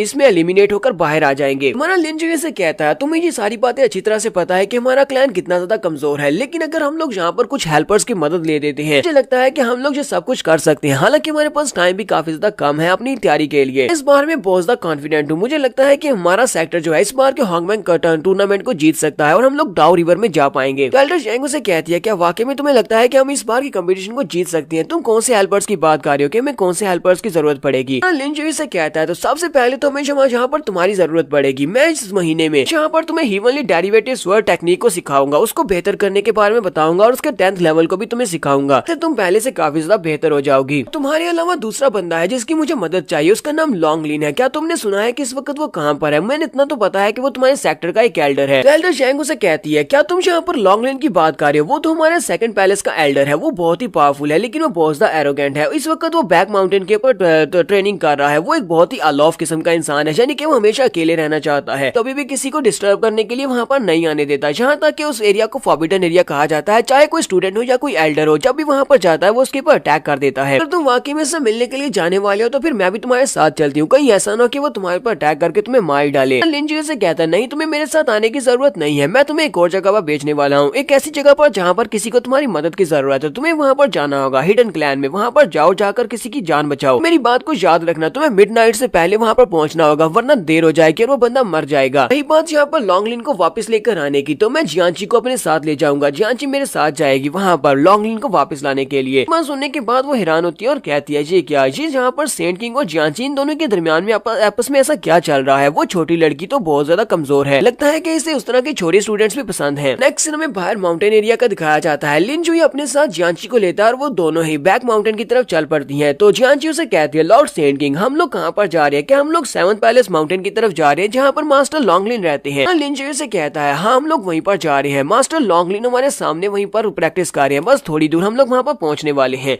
जियांची से कहती है लेकिन मैंने एल्डर लॉन्गलिन के बारे में ये सुना है कि वो कभी भी किसी को पसंद नहीं करते कि कोई उनको आकर डिस्टर्ब करे। यहाँ तक कि एल्डर्स और यहाँ पर स्टूडेंट्स अगर कोई भी यहाँ पर आता है तो वो उसके ऊपर अटैक कर देते हैं और उसे यहाँ से भगा देते हैं। किसी भी आउटसाइडर को यहाँ पर इस माउंटेन के ऊपर आने की इजाजत नहीं है। तो मेरा लिन उसे कहता है हाँ ये बात वाकई में सच है। वो मास्टर बहुत ज्यादा एरोगेंट है और किसी को भी पसंद नहीं करता, सभी से वो नफरत करता है। यहाँ तक अगर वो तलवारबाजी की प्रैक्टिस कर रहा है और इस दौरान आकर कोई उसे डिस्टर्ब कर दे तो वो तो उसे मारकर उसकी जान भी ले सकता है। साथ ही वो जियांची से पूछता है मुझे ये बताओ कहीं इस बात से डर तो नहीं लग रहा कि मैं यहाँ पर तुम्हें अपने साथ इसलिए लेकर आया हूँ? मैं चाहता हूँ कि तुम एल्डर लॉन्गलिन के साथ यहाँ पर कम्पीट करो, मैं तुम्हारी उसके साथ फाइट करवाना चाहता हूँ, तुम दोनों यहाँ पर आपस में फाइट करोगी। बस सुनते ही जियांची काफी ज्यादा घबरा जाती है और उसे कहती है लेकिन वो तो एक एल्डर है और उनके स्किल्स मुझसे बहुत ज्यादा है, वो एक बहुत ही पावरफुल है, मैं उनके साथ बिल्कुल भी फाइट नहीं कर पाऊंगी। लिंजुई से कहता परेशान होने की जरूरत नहीं है, मैं तुम्हें यहाँ पर एक ट्रिक बताता हूँ। तुम्हें बस अपनी तलवार को बहुत ज्यादा फर्मली पकड़ कर रखना होगा। वो तुम्हारे ऊपर जब अटैक करेगा तुम्हें उसके पहले 7 मूव्स को ब्लॉक करना होगा। अगर तुम उसके 7 मूव्स को ब्लॉक कर लेती हो, जब वो 8वां मूव करने के लिए आगे बढ़ेगा तुम्हें काउंटर अटैक करना होगा। फिर राइट हैंड साइड के ऊपर से उसके ऊपर अटैक करना। यहाँ पर अपनी 10th form of heavenly derivative sword method को यूज करना होगा, तुम उसको बड़ी आसानी से हरा दोगी। तो मुझे इस बात का पूरा यकीन है कि तुम जीत सकती हो। जियांची उसे कहती है मास्टर अब अगर आप कह रही है तो फिर ठीक है, मैं ऐसा ही करूंगी। मैं 7 मूव्स को ब्लॉक करूंगी और उसके बाद उसके ऊपर राइट साइड से अटैक करूंगी। ये दोनों अभी यहीं पर खड़े होते हैं कि उसी वक्त उन्हें एल्डर लॉन्गलिन की आवाज आती है। वो चिल्लाकर कहता है तुम लोग यहाँ पर क्या कर रहे हो? क्या तुम्हें पता नहीं है कि ये एक फॉरबिडन एरिया है जहाँ पर आउटसाइडर्स नहीं आ सकते? के साथ ही वो अपनी तलवार को घुमाते हुए उन दोनों के ऊपर अपनी तलवार से स्लैश लगा देता है, जबकि लिंजुई जल्दी से जियांची को पकड़ता है और जंप करते हुए जल्दी से आगे की तरफ बढ़ जाता है ताकि वो अटैक से अपने आप को भी और उसको भी बचा सके। दोनों एक दूसरे अटैक को अवॉइड कर लेते हैं। जियांची पीछे की तरफ देखती है और कहती है ये अटैक तो बहुत ज्यादा पावरफुल था, एल्डर लॉन्गलिन वाकई में बहुत ज्यादा स्ट्रॉन्ग है। अगर मास्टर लिन ने मुझे यहाँ पर बचाया नहीं होता, इन्हें धक्का नहीं दिया होता तो अब तक तो मैं मर चुकी होती। तो ये दोनों ही वहाँ पर सामने की तरफ देखते हैं तो उनके सामने एल्डर लॉन्गलिन खड़े होते हैं। एल्डर लॉन्गलिन उनसे कहते हैं, लॉन्गलिन उन दोनों के सामने खड़े होते हैं और उनसे कहते हैं मैंने तुमसे पूछा कि तुम लोग यहाँ पर क्या कर रहे हो, ये एक फॉरबिडन एरिया है, तुम में से किसी को भी यहाँ पर आने की इजाजत नहीं है। तुम लोगों को लगता है कि ये बैक माउंटेन तुम्हारे खेलने की जगह है या फिर पिकनिक की जगह है, तुम लोग यहाँ पर अपनी मर्जी से आ सकते हो। हमारा लिन जो इसकी तारीफ करते हुए कहता है मास्टर लॉन्गलिन मैंने तुम्हारी तलवार के बारे में बहुत कुछ सुना है, तुम्हारी ये मैड स्वर्ड ये तो इस पूरे हांगमैंग कॉन्टिनेंट में ऐसे किसी के पास भी ऐसी तलवार नहीं है, कोई भी तुम्हारी तलवार का मुकाबला नहीं कर सकता, तुम्हारे पास इतनी ज्यादा स्ट्रेंथ है। लिन उसे कहता है लेकिन आज यहाँ पर तुम्हारी पहले स्ट्राइक को देखने के बाद मुझे लगता है कि तुम्हारे बारे में जितने भी रूमर्स सुने थे वो बिल्कुल गलत है, क्योंकि तुम्हारी तलवारबाजी की टेक्निक्स इतनी भी अच्छी नहीं है और ना ही तुम्हारे पास जो तलवार है उसकी पावर इतनी अच्छी है। मैं यहाँ पर तुम्हें चैलेंज करने के लिए आया हूँ, मैं तुम्हारे साथ एक फाइट करने के लिए आया हूँ। तो ये बात सुनते ही वो बहुत ज्यादा गुस्सा हो जाता है, चिल्लाकर कहता है लड़के तुम कुछ ज्यादा ही एरोगेंट हो, ठीक है देखते हैं कि तुम मेरी तलवार के सामने क्या कर पाते हो, अगर तुम मुझे चैलेंज करना चाहते हो तो ठीक है फिर मैं तुमसे चैलेंज करूंगा, मैं तुम्हारे चैलेंज को एक्सेप्ट करता हूँ। इंजो से कहता है नहीं नहीं लगता है कि तुम्हें कोई गलती हुई है, जहाँ पर मैं तुमसे फाइट नहीं करने वाला, बल्कि तुम्हारी फाइट मेरे साथ नहीं बल्कि इस छोटी लड़की के साथ होने वाली है, ये तुमसे फाइट करेगी। इस बात से तो एल्डर और भी ज्यादा गुस्सा हो जाते हैं और कहते हैं कहीं तुम पागल तो नहीं हो गए। जियांची अपनी तलवार को अनशीथ करते हुए मास्टर लॉन्गलिन के सामने खड़ी हो जाती है और उसे कहती है मास्टर लॉन्गलिन मैं तो 12 पैलेस की एक डिसाइपल हूँ, मेरा नाम जियांची है, पास जो स्वर्ड है इसको रेड मून स्वर्ड कहा जाता है, यहाँ पर आपके साथ ड्यूल करने के लिए आई हूँ। एल्डर लॉन्गलिन प्लीज मेरे साथ फाइट करें और इस चैलेंज को एक्सेप्ट करें। तो एल्डर लॉन्गलिन काफी गुस्सा होते हैं और कहते हैं लड़के कहीं तुम पागल तो नहीं हो गए, तुम एक छोटी सी लड़की जो कि अभी सिर्फ डिसाइपल है उसको मुझसे फाइट करने के लिए यहाँ पर लेकर आए हो, दोनों यहाँ पर मरने के इरादे से आए हो। तुम लोगों को देखकर तो लगता है कि तुम लोगों को इतना तो अंदाजा हो गया होगा कि मेरी स्ट्रेंथ तुम लोगों से बहुत ज्यादा है, मेरी कल्टीवेशन भी तुमसे ज्यादा है, मेरी तलवारबाजी के स्किल्स भी तुमसे ज्यादा है, लेकिन फिर भी तुम लोग यहाँ पर जानबूझकर मुझे गुस्सा दिला रहे हो और मुझे चैलेंज कर रहे हो। तो देखते हैं क्या है तुम्हारे पास ऐसा क्या है जो तुम्हें इतना ज्यादा कॉन्फिडेंस दे रहा है। लॉन्गलिन बड़ी स्पीड के साथ अपनी तलवार को लेकर आगे की तरफ बढ़ती है और जियांची के ऊपर अटैक करती है। जियांची बड़ी मुश्किल के साथ उसके पहले मूव को वहाँ पर ब्लॉक करती है। जियांची पहले मूव को ब्लॉक कर लेती है, फिर साथ ही वो जल्दी से जंप करते हुए पीछे की तरफ बढ़ती है, फिर से एक जबरदस्त स्टैंस लेती है। तो वक्त एल्डर लॉन्गलिन फिर से उसके ऊपर अटैक करने के लिए आगे बढ़ते हैं और कहते हैं ये तो काफी ज्यादा इंटरेस्टिंग बात है, तुमने मेरे पहले मूव को ब्लॉक कर लिया, चलो अब दूसरे मूव की बारी है। और वो दूसरे मूव के साथ यानी तलवार के साथ फिर से उसके ऊपर अटैक करते हैं। जियांची उसके दूसरे मूव को भी वहाँ पर ब्लॉक कर लेती है। दूसरे मूव को ब्लॉक करने के बाद वो पीछे की तरफ बढ़ती है, इसके साथ तीसरा मूव होता है और तीसरा और फिर चौथा मूव, वो चौथे मूव को ब्लॉक कर लेती है, फिर पांचवें मूव को ब्लॉक कर लेती है। करते करते एल्डर लॉन्गलिन अपने सातों के सातों मूव्स को चल देते हैं। 7 मूव पूरे करने के बाद एल्डर लॉन्गलिन भी जल्दी से जंप करते हुए पीछे की तरफ हट जाते हैं। जब वो पीछे की तरफ हटते हैं यानी जियांची भी काफी दूर तक घसीटती हुई जाती है। वो कहती है मास्टर मैं यहाँ पर अपने मूव को चलने वाली हूँ, सर क्या आपने मुझसे कहा था, मुझे लगता है कि आपको हम यहाँ पर थोड़ा बहुत परेशान होना चाहिए क्योंकि मैं यहाँ पर अपना मूव चलने वाली हूँ, अगर मैं इस मूव में कामयाब रही जीतूंगी वरना मैं यहाँ पर मारी जाऊंगी। तो एल्डर लॉन्गलिन उसे कहता है तुम लड़की तुम हालांकि बहुत ज्यादा छोटी हो लेकिन तुम यहाँ पर जिस एटीट्यूड के साथ बात कर रही हो लगता नहीं है कि तुम कोई छोटी लड़की हो। तो देखते हैं कि तुम यहाँ पर मेरे एक और मूव को ब्लॉक कर पाती हो या नहीं। दूसरी तरफ से जियांची भी अपनी हिवरली डेरिवेटिव स्वर्ड फॉर्म की फोर्थ मूव को अनलॉक करती है और कहती है चलो ठीक है मैं भी तुम्हारे पर अटैक करने वाली हूँ। वो अपनी तलवार को सामने की तरफ करती है और उस फोर्थ फॉर्म के साथ उसके पास एनर्जी की बनी हुई बहुत सारी तलवारें निकल आती हैं। उन सारी एनर्जी की बनी हुई तलवारों के साथ स्पेशल मूव जिसका नाम स्वर्ड रेन होता है उसको यूज करते हुए उसने सामने की तरफ फेंक दिया, फिर साथ ही खुद भी भागती हुई आगे की तरफ बढ़ती है। अपनी तलवारों के साथ उसके ऊपर जब अटैक कर रही होती है तो उनमें से एक तलवार एल्डर लॉन्गलिन के चेहरे के ऊपर लगती है और उसके चेहरे पर कट लग जाता है। हमारे लिंजुई को भी दिखाते हैं कि लिंजुई भी वहाँ पर खड़ा हंस रहा होता है। देखने के बाद लॉन्गलिन भी समझ जाता है, वो हमारे लिंजुई की तरफ देखता है और उससे कहता है क्या तुमने जानबूझकर ये सब कुछ किया है, लगता है कि तुम्हें पहले से पता था और तुमने यहाँ पर इस लड़की को पहले से बताया हुआ था कि 7 मूव्स के बाद अगर ये मुझे गुस्सा दिलाएगी और मेरे पर अटैक करेगी इसके अटैक्स के साथ हिट हो सकता हूँ। अच्छा ठीक है मान लिया कि मैंने यहाँ पर हार चुका हूँ, लेकिन मुझे ये बताओ कि तुम्हें यहाँ पर मेरे लास्ट मूव के फ्लॉप के बारे में कैसे पता चला, तुम्हें कैसे पता चला कि ये टेक्निक इस तरह काम करती है कि 7 मूव्स के बाद मुझे ब्रेक लेना पड़ती है। लिंजुई से कहता है accompanied by soul refined by blood, तुम्हारे पास जो स्वर्ड है वो भी एक ड्रैगन आर्मर है, मैंने यहाँ पर तुम्हें कुछ गलत कहा है। तो वो ये बात सुनने के बाद कहता हाँ ये बात वाकई में सच है, ये तो मेरा सीक्रेट है, तुम्हें इस बारे में कैसे पता चला कि मेरे पास जो स्वर्ड है वो ड्रैगन स्केल स्वर्ड है और इसमें ड्रैगन स्केल टेक्निक को यूज कर रहा हूँ। लिंजुई से कहता है क्योंकि मैं भी एक तलवारबाज हूँ तो मैं इसे देखकर ही बता सकता हूँ कि तुम कौन सी टेक्निक को यूज कर रहे हो। लिंजुई से कहता है तुम्हारी तलवारबाजी टेक्निक के बारे में मुझे इतना पता है कि तुम्हारे 7वें मूव और तुम्हारे 10वें मूव इन दोनों में बहुत बड़े फ्लॉज हैं। दोनों मूव्स के अंदर फ्लॉज को अगर हमें पहले से पता हो तो हम लोग तुम्हें बड़ी आसानी से हरा सकते हैं। वो कहता है ऐसा नहीं हो सकता, यहाँ पर मेरे 7वें मूव को तो देख लिया इसी वजह से तुम्हें इसके फ्लॉ के बारे में पता है, लेकिन 10वां मूव तो अभी तक मैंने यहाँ पर चला ही नहीं है, फिर तुम्हें 10वें मूव के बारे में कैसे पता है। हमारा लिंजुई वहाँ से एक लकड़ी उठाता है और उसे कहता है जबकि तुम्हें मेरे पर बिल्कुल भी यकीन नहीं है तो मैं इसे साबित कर सकता हूँ, मैं इस लकड़ी के टुकड़े के साथ तुम्हारे साथ फाइट करने वाला हूँ। स्टिक को एक तलवार के तौर पर यूज करूंगा, जबकि तुम अपनी तरफ से अपने 10th मूव को यूज करो। लकड़ी का टुकड़ा काफी रहेगा तुम्हें हराने के लिए, सिर्फ एक मूव में तुम्हें हरा सकता हूँ। ये बात सुनने के बाद लॉन्गलिन भी बहुत सा हैरान होते हैं और कहते हैं ऐसा बिल्कुल भी नहीं हो सकता, और वो बहुत सा गुस्सा भी होता है कि ये सिर्फ एक लकड़ी के टुकड़े के साथ उसको हराना चाहता है। तो जहाँ पर हमारी एपिसोड 08 का एंड होगा। एपिसोड की एक्सप्लेनेशन अच्छी लगी हो तो कमेंट करके जरूर बताइएगा। चैनल को सब्सक्राइब कर दे, वीडियो को लाइक और शेयर कर दे। शुक्रिया।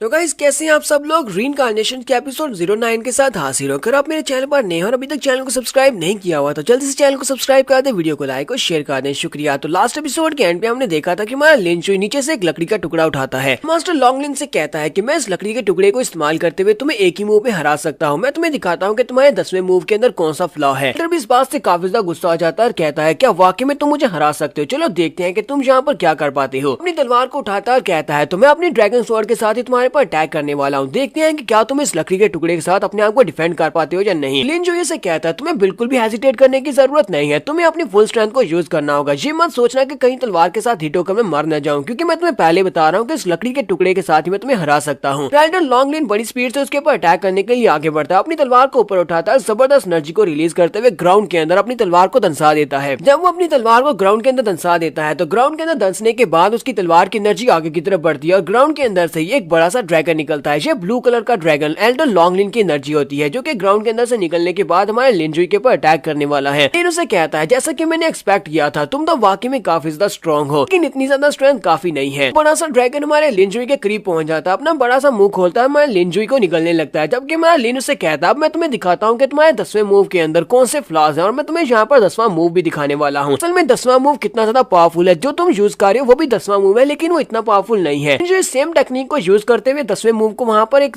स्टिक के साथ अप्लाई करता है और स्टिक के साथ उसका जो येलो कलर का ड्रैगन होता है वो निकलता है और उसका जो गोल्डन कलर का ड्रैगन साइज में उस ब्लू कलर के ड्रैगन से बहुत ज्यादा बड़ा होता है और उसकी एनर्जी भी बहुत ज्यादा होती है। तो वो बड़ी आसानी के साथ उस ब्लू कलर के ड्रैगन को वहां पर डिस्ट्रॉय कर देता है और उसे डिस्ट्रॉय करने के बाद राइडर लॉन्गलिन की तरफ आगे बढ़ता है। वो भी इस बात से बहुत ज्यादा हैरान होते हैं और कहते हैं ये तो वाकई में 10th फॉर्म है, ये तो ड्रैगन स्केल टेक्निक की 10th फॉर्म है, लेकिन इस लड़के ने इसको कैसे मास्टर कर लिया। तो ऊपर से ये सिर्फ और सिर्फ एक स्टिक को यूज करते हुए 10th फॉर्म को परफॉर्म कर रहा है। उस ड्रैगन के उसके करीब पहुंचने के बाद इसका मतलब यह है कि मास्टर लॉन्गलिन हार चुके हैं। वो वहीं पर अपने घुटने टेक देते हैं और हमारा लिनजुई उसके कंधे के ऊपर आकर अपना लकड़ी का टुकड़ा रखता है और कहता है तुम हार गए हो। तो लॉन्गलिन भी कहते हैं हाँ तुम जीत गए हो। साथ ही वो से कहता है मुझे ये बताओ कि तुम्हें इसकी 10th फॉर्म के बारे में कैसे पता है, क्योंकि मैंने अभी तक इसको सही तरह से मास्टर नहीं कर पाया। लिनजुई से कहता है क्या तुम्हें पता है कि जो 10th फॉर्म है वो पहले की 7 फॉर्म से ही बनी है। पहले की 7 फॉर्म अगर तुम्हें अच्छे से आती है तुम उसमें से 10th फॉर्म को अपग्रेड करके उसको बना सकते हो। लिनजुई से कहता है क्या तुम्हें परफॉर्म नॉलेज के बारे में कुछ भी पता है। अगर तुम्हें परफॉर्म नॉलेज के बारे में कुछ भी नहीं पता इसका मतलब यह है कि मैं तुमसे ज्यादा पावरफुल और ज्यादा हाई लेवल का हूँ। एल्डर लॉन्गलिन से कहता है ठीक है फिर मैं अपनी हार को मानता हूँ और मैं तुमसे ये भी जानना चाहता हूँ कि तुम कौन हो, तुम्हारा नाम क्या है, क्योंकि तुमने यहाँ पर मुझे बहुत ही अच्छे से गाइड किया है। लिनजुई से कहता है मेरा नाम लिनजुई है। इसी वक्त जियान जी आगे बढ़ती है और उसे कह दिया एल्डर लॉन्गलिन ये हमारे नए सेंट किंग है। कुछ दिन पहले हमारी सेक्टर चीफ सुजन ने इन्हें हमारा नया सेंट किंग बनाया है। ये बात सुनने के बाद एल्डर लॉन्गलिन कहते हैं ये तो बहुत ही अच्छी बात है, सुजन ने एक बहुत ही अच्छा फैसला लिया है। अगर इसको सेंट किंग बनाया है ये तो वाकई में एक यंग हीरो है, क्योंकि इसने यहाँ पर जो भी टेक्निक्स को यूज किया है वो टेक्निक्स को आम इंसान तो बिल्कुल परफॉर्म नहीं कर सकता। सेंट किंग से कहता है सेंट किंग लिनजुई क्या तुम यहाँ पर मुझे ये सब कुछ सिखाना चाहोगे? अगर तुम चाहो तो मैं तुम्हें अपने मास्टर के तौर पर भी मान सकता हूँ, तुम मुझे ये वाली टेक्निक सिखा सकते हो। साथ ही वो अंदर से सोच रहा होता है कि ये बंदा बहुत ज्यादा पावरफुल है, इसका अपनी ब्रिलियंट की और साथ में अपनी टेक्निक्स के ऊपर पूरा कंट्रोल है। अगर ये मुझे सिखाएगा तो मैं बहुत ही जल्दी 10th फॉर्म को अच्छे से सीख सकता हूँ। जो इसे कहता हाँ ये तो बहुत ही आम सी बात है, मैं तुम्हें सिखाऊंगा, क्यों नहीं सिखाऊंगा। मैं यहाँ पर तुमसे एक और बात करने के लिए आया हूँ, मुझे तुम्हारी मदद की जरूरत है क्योंकि बहुत ही जल्दी हॉन्गमैंग टूर्नामेंट होने वाला है और मैं चाहता हूँ कि हॉन्गमैंग टूर्नामेंट में तुम भी हमारे साथ हो। अगर तुम वहाँ पर हमारी मदद करोगे तो हम लोग आसानी से टूर्नामेंट को जीत पाएंगे। तो एल्डर लॉन्गलिन से कहते हैं मुझे पता है कि तीनों बड़े सेक्टर्स में से मेरी पावर उन सभी में से ज्यादा है, क्योंकि मेरे पास जितनी पावर और स्ट्रेंथ है वो सभी से ज्यादा है। मुझे नहीं लगता कि तीनों सेक्टर्स में से कोई भी ओपोनेंट ऐसा होगा जो कि मुझसे मुकाबला कर सके। और ये हॉन्गमैंग टूर्नामेंट ये कोई सिंगल फाइट तो है नहीं, मैं अपनी फाइट को जीत भी जाता हूँ तभी वहाँ पर हम लोग इस फाइट को हारने वाले हैं। हॉन्गमैंग टूर्नामेंट हमें कभी भी जीत नहीं पाए क्योंकि हम सबसे ज्यादा वीक है, इसी वजह से मुझे नहीं लगता कि मुझे इस टूर्नामेंट में हिस्सा लेना चाहिए, मैं वहाँ पर नहीं जाऊंगा। लिनजुई से कहता है मुझे नहीं लगता कि ये पॉसिबल है कि हम लोग वहाँ पर हार जाएं, क्योंकि इस बार तुम लोगों को मेरी मदद हासिल है। टूर्नामेंट के स्टार्ट होने से पहले मैं जितने भी लोगों को टूर्नामेंट में हिस्सा लेने के लिए तैयार करने वाला हूँ वो सभी लोग बहुत ज्यादा स्ट्रॉन्ग होंगे, मैं उनकी स्ट्रेंथ को भी बढ़ा दूंगा। तुम्हारे लिए भी वहाँ पर एक बहुत ही पावरफुल ओपोनेंट ढूंढूंगा जिससे तुम्हें फाइट करना होगी। तो एल्डर लॉन्गलिन से कहते हैं अब जबकि सेंट किंग इस टूर्नामेंट में हिस्सा लेने वाले हैं तो फिर मैं पीछे क्यों रहूंगा, तब कि आपने मुझे कहा है कि आप वो वहाँ पर मुझे एक बहुत ही पावरफुल ओपोनेंट ढूंढ कर देंगे तो फिर ठीक है, मैं भी आपके साथ वहाँ पर जाऊंगा, टूर्नामेंट में हिस्सा लूंगा। तो हमारा लिनजुई ने यहाँ पर इस बंदे को भी मना लिया है। उसके बाद हमारा लिनजुई जब वहाँ से वापस आता है तो एल्डर जैंग उसे कहती है, जिस बंदे को बचाने के लिए तुमने मुझे कहा था मैं उस बंदे को बचाकर ले आई हूँ। लिनजुई से कहता है, तुम्हारा बहुत बहुत शुक्रिया, तुमने बहुत ही अच्छा काम किया है। उसने जिस बंदे को बचाया वो थर्ड पैलेस का एल्डर होता है जिसका नाम लियू वू हैन होता है। एल्डर लियू वू एल्डर जैंग से कहते हैं, क्या यही वो सेंट किंग है जिसने तुम्हें कहा था कि मुझे बचाने के लिए जाना है, वो भी आधी रात से पहले, लेकिन इसे कैसे पता चला कि वहाँ पर मैं खतरे में हूँ। आगे बढ़ता है, लिनजुई के सामने झुकते हुए उसे अपनी रिस्पेक्ट देता है और कहता है, आपका बहुत बहुत शुक्रिया सेंट किंग, आपने मेरी जान बचा ली। लिन उसे कहता है, एल्डर लियू आपको मेरे सामने ये सब कुछ करने की जरूरत नहीं है, इतना पोलाइट होने की भी जरूरत नहीं है। जैंग उसे कहती है, मिस्टर लिन मुझे ये बताओ कि तुम्हें सब के बारे में कैसे पता चला, तुम्हें कैसे पता चला कि हिडन क्लैन के लोग आधी रात के वक्त वहाँ पर अटैक करने वाले हैं, अगर मैं वहाँ पर नहीं पहुंचती तो वाकई में एल्डर लियू मारे जाते। लिन उनसे कहता है, जहाँ पर अगर हम लोग हिडन सेक्टर की बात करें तो हिडन सेक्टर अकेला नहीं है, बल्कि वहाँ पर और भी बहुत सारे क्लैंस हैं जो कि आपस में मिलकर रिबेल कर रहे हैं। यहाँ पर सही टाइम आएगा मैं तुम सभी लोगों को इस बारे में और ज्यादा इन्फॉर्मेशन दूंगा, मैं उन सभी क्लैंस के बारे में बताऊंगा कौन कौन हमारे खिलाफ है। उसी वक्त जियांची भागती है वहाँ पर आती है और कहती है, मैं सेक्टर चीफ की तरफ से मैसेज लेकर आई हूँ, उन्होंने सभी के सभी एल्डर साथ में सेंट किंग उन सभी को मेन हॉल में बुलाया, वहाँ पर एक एल्डर्स की मीटिंग होने वाली है। लिन कहता है, चलो ठीक है, हम लोग जल्दी से मेन हॉल में चलते हैं और जाकर देखते हैं कि मीटिंग में क्या होने वाला है। तब ये लोग मेन हॉल की तरफ जा रहे होते हैं तो उसी वक्त एल्डर जैंग एल्डर लियू से कहती है, एल्डर लियू कल जहाँ पर फाइट हुई थी एल्डर जानजू के साथ हमारे सेंट किंग की फाइट हुई थी, क्योंकि वो इसको बिल्कुल भी पसंद नहीं करते। मुझे लगता है कि आज भी हमें मीटिंग हॉल में इसी वजह से बुलाया गया है। मैं यहाँ पर सेंट किंग का साथ देने वाली हूँ, अगर वहाँ पर इसी बारे में बात की जाती है तो मैं चाहती हूँ कि आप भी यहाँ पर हमारे सेंट किंग का साथ दें और एल्डर जानजू के खिलाफ बात करें। एल्डर लियू से कहते हैं, इस बंदे ने मेरी जान बचाई है तो इसके लिए अगर मुझे अपनी जान भी देना पड़े तो वो हाजिर है, मुझे पता है कि ये एक अच्छा इंसान है तो फिर मैं इसके लिए वहाँ पर बात करूंगा, एल्डर जानजू के खिलाफ जाने को भी तैयार हूँ। हमारा लिनजुई उनसे कहता है, बस भी करो, मुझे नहीं लगता कि जहाँ पर ये वाली बात की जाने वाली है, चलो जहाँ पर चलते हैं और जाकर अंदर देखते हैं वहाँ पर क्या होने वाला है। साथ ही वो सोच रहा था, मुझे लगता तो नहीं है कि जानजू यहाँ पर कुछ भी करने वाला है, क्योंकि उन लोगों के साथ मैंने अपने मसले को सेटल कर लिया था। ये सभी लोग मेन हॉल में चले जाते हैं तो उनकी सेक्टर चीफ सुजरिन उन लोगों से कहती है, मुझे अभी भी एक एल्डर की तरफ से एक नोटिफिकेशन मसूल हुआ है, मुझे पता चला है कि रेड हीवन पवेलियन का एक एल्डर यहाँ पर आने वाला है। रेड हीवन पवेलियन से एक एल्डर जिसका नाम जाओ जा है वो पर्सनली यहाँ पर आने वाला अपने कुछ लोगों के साथ, वो हमारे सेक्टर को विजिट करने के लिए आने वाला है। रेड हीवन पवेलियन वाले हमारे दुश्मन है, वो हमेशा से हमारे खिलाफ ही रहे हैं, लेकिन अब जबकि हॉन्गमैंग टूर्नामेंट स्टार्ट होने वाला है, इससे पहले उनके यहाँ पर आने का क्या मकसद हो सकता है, वो यहाँ पर विजिट करने के लिए क्यों आ रहे हैं। ऊपर से सीनियर याओ शुई खुद से यहाँ पर आने वाले हैं, मुझे इस बात की बिल्कुल भी समझ नहीं आ रही अचानक से यहाँ पर उनके विजिट करने का क्या मकसद हो सकता है। मुझे ये बताओ कि तुम सभी लोग इस विजिट के बारे में क्या सोचते हो कि हमें यहाँ पर क्या करना चाहिए। लिन जियन से कहता है, मुझे लगता है कि वो नेचुरली यहाँ पर हमारी स्ट्रेंथ को मापने के लिए आ रहे हैं, वो देखना चाहते हैं कि हॉन्गमैंग टूर्नामेंट के लिए हम लोगों ने कितनी ज्यादा तैयारी की है। यहाँ पर एक और एल्डर होता है जिसका नाम मोही होता है, वो उसे कहता है, सेंट किंग मुझे लगता है कि तुम्हें यहाँ पर इस बात के ऊपर और ज्यादा ध्यान देना चाहिए, वो लोग हमारी स्ट्रेंथ को मापने के लिए यहाँ पर क्यों आएंगे जबकि उन्हें अच्छी तरह से पता है कि हम लोग बाकी के सारे क्लैन से बहुत ज्यादा वीक हैं और कभी भी हम लोग टूर्नामेंट को नहीं जीते, इसलिए किसी को भी यहाँ पर आकर हमारी स्ट्रेंथ को जांचने की जरूरत नहीं है, वो किसी और मकसद से आ रहे होंगे। दूसरे एल्डर जिसका नाम जाओ मिंग होता है वो कहते हैं, फर्स्ट एल्डर ने बिल्कुल ठीक कहा है, मुझे लगता है कि सेंट किंग अभी छोटे हैं, उन्हें सबके बारे में कुछ भी समझ नहीं है, उन्होंने यहाँ पर ऐसी ये बात कर दी है। एल्डर जानजू यहाँ पर काफी गुस्सा हो जाते हैं, वो टेबल पर हाथ मारते हुए कहते हैं, तुम सभी लोग हमारे सेंट किंग के बारे में इस तरह बात कैसे कर सकते हो, तुम्हें लगता है कि हमारे सेंट किंग ने यहाँ पर बात गलत की है। मुझे लगता है कि हमारे सेंट किंग ने यहाँ पर जो भी गैस किया वो बिल्कुल ठीक गैस किया है, मुझे लगता है कि वो लोग यहाँ पर हमारी स्ट्रेंथ को मापने के लिए आने वाले हैं, इसी वजह से तुम्हें सभी लोगों को यहाँ पर इस बात को मानना चाहिए। तुम एल्डर्स यहाँ पर अपने मुंह से ये बात कह रहे हो कि हम लोग कमजोर हैं, तुम्हें शर्म आनी चाहिए, तुम ऐसी बात कैसे कर सकते हो, हालांकि हम लोग डिक्लाइन में, लेकिन फिर भी किसी वक्त भी कुछ भी हो सकता है, हम लोग किसी वक्त भी पावर को गेन कर सकते हैं। तो वो दोनों ही एल्डर्स की बात सुनने के बाद हैरान होते हैं और कहते हैं, कल तो ये लोग आपस में फाइट कर रहे थे, आज देखो यहाँ पर ये इसके हक में बात कर रहा है, पता नहीं अचानक से इस लड़के ने इसके साथ क्या किया है जो ये यहाँ पर इस लड़के के साथ दे रहा है। दूसरी तरफ सुजरिन भी इसी बारे में सोच रही होती है कि एल्डर जानजून को क्या हो गया कि ये यहाँ पर इस लड़के का साथ दे रहे हैं। सुजरिन उनसे कहती है, मुझे भी यहाँ पर सेंट किंग की बात में दम लगता है, मुझे लगता है कि वो यहाँ पर हमारी स्ट्रेंथ को जांचने के लिए आ रहे हैं, लेकिन मुझे ये बताओ कि अब हमें करना क्या चाहिए। याओ शू एक बहुत ही पावरफुल एल्डर है, वो यहाँ पर अगर हमारे पावर्स को टेस्ट करने के लिए आ रहे हैं तो हमें आगे से रिस्पॉन्ड कैसे करना चाहिए। लिंजुई कहता है, ये बात तो बहुत ज्यादा सिंपल है, जब वो लोग यहाँ पर पहुंचेंगे, यहाँ पर आकर हमारे साथ कुछ मुश्किल क्रिएट करेंगे तो हम उनमें से कुछ लोगों को मार देंगे और उन्हें एक वार्निंग देंगे। वहाँ पर एक और एल्डर होते हैं जो कि फिफ्थ पैलेस के एल्डर है जिसका नाम डी जैंग होता है। डी जैंग कहते हैं, हम लोग ऐसा बिल्कुल भी नहीं कर सकते, वो हमसे ज्यादा स्ट्रॉन्ग है और हम लोग उनसे काफी ज्यादा कमजोर है, अगर हम उन आए हुए मेंबर्स में से किसी को मार देते हैं से तो वो बहुत ज्यादा गुस्सा हो जाएंगे और रेड हीवन पवेलियन के लोग हमारे पूरे के पूरे सेक्टर के सभी मेंबर्स को मार डालेंगे। और एल्डर जिसका नाम जिन कुई होता है वो कहते हैं, मैं भी इस बात से डिसएग्री करता हूँ कि हमें उन मेंबर्स को मारना नहीं चाहिए। अब एल्डर जानजू फिर से बीच में बोलते हैं और कहते हैं, मुझे लगता है कि सेंट किंग का प्रपोजल बहुत ज्यादा अच्छा है, जैसे वो लोग यहाँ पर आएंगे एल्डर जाओ जू के कुछ साथियों को हम लोग मार डालेंगे। इससे उन लोगों को पता चलेगा कि हम लोग कितने ज्यादा स्ट्रॉन्ग है, उन्हें एक वार्निंग मिलेगी। हम लोगों को पता चल जाएगा अगर कोई भी यहाँ पर हमें प्रवोक करेगा, कोई भी हमें गुस्सा दिलाएगा तो हम उसे मार डालेंगे, फिर चाहे वो रेड हेवन पवेलियन के लोग ही क्यों ना हो। फर्स्ट और सेकंड एल्डर दोनों वहाँ पर खामोश बैठे होते हैं, जबकि एल्डर लॉन्गलिन उन लोगों से कहते हैं हमारे सेंट किंग यंगर जनरेशन के एक हीरो है, ये बहुत ज्यादा पावरफुल है और उन्होंने जो आइडिया दिया है वो बहुत ज्यादा अच्छा है, इनके अंदर बहुत ज्यादा करेज है, इसी वजह से हमें इनका साथ देना चाहिए। वो कहते हैं मैं भी इनके साथ हूँ। बाकी के तीनों एल्डर जिन लोगों ने डिसएग्री किया था वो बहुत ज्यादा हैरान होते हैं और कहते हैं लॉन्गलिन तो कभी भी यहाँ पर हमारी मीटिंग में आता भी नहीं है और आज हमारी मीटिंग में आने के बाद इस लड़के का साथ दे रहा है। इस लड़के छोटे सेंट किंग ने इन सभी के ऊपर कौन सा जादू कर दिया है कि ये सभी लोग यहाँ पर इसी का साथ दिए जा रहे हैं। एल्डर लियो और इसके साथ एल्डर जैंग वो भी कहती है कि हम लोग भी यहाँ पर सेंट किंग का साथ देंगे, हम लोग भी इस बात से एग्री करते हैं। चीफ उनसे कहती है जबकि ज्यादातर एल्डर ने यहाँ पर इस बात की हिमायत की है, लोग उन लोगों में से कुछ लोगों को मार देंगे। फिर मुझे ये बताओ कि कल अगर एल्डर जाओ जैंग यहाँ पर आने के बाद हमें चैलेंज करते हैं तो एल्डर जाओ जाओ के साथ उनके लोगों के साथ कौन यहाँ पर फाइट करेगा, हमारी तरफ से कौन सा फाइटर उन लोगों के साथ फाइट करेगा और इस काम को पूरा करेगा। यहाँ पर हम लोग अपनी एपिसोड 9 का एंड करेंगे और कल के एपिसोड में देखेंगे क्या ये वाकई में रेड पवेलियन से आए हुए एल्डर के चैलेंज को एक्सेप्ट करने के बाद उनके लोगों को यहाँ पर मार डालेंगे। एपिसोड की एक्सप्लेनेशन अच्छी लगी हो तो कमेंट करके जरूर बताइएगा। चैनल को सब्सक्राइब कर दे, वीडियो को लाइक और शेयर कर दे। शुक्रिया।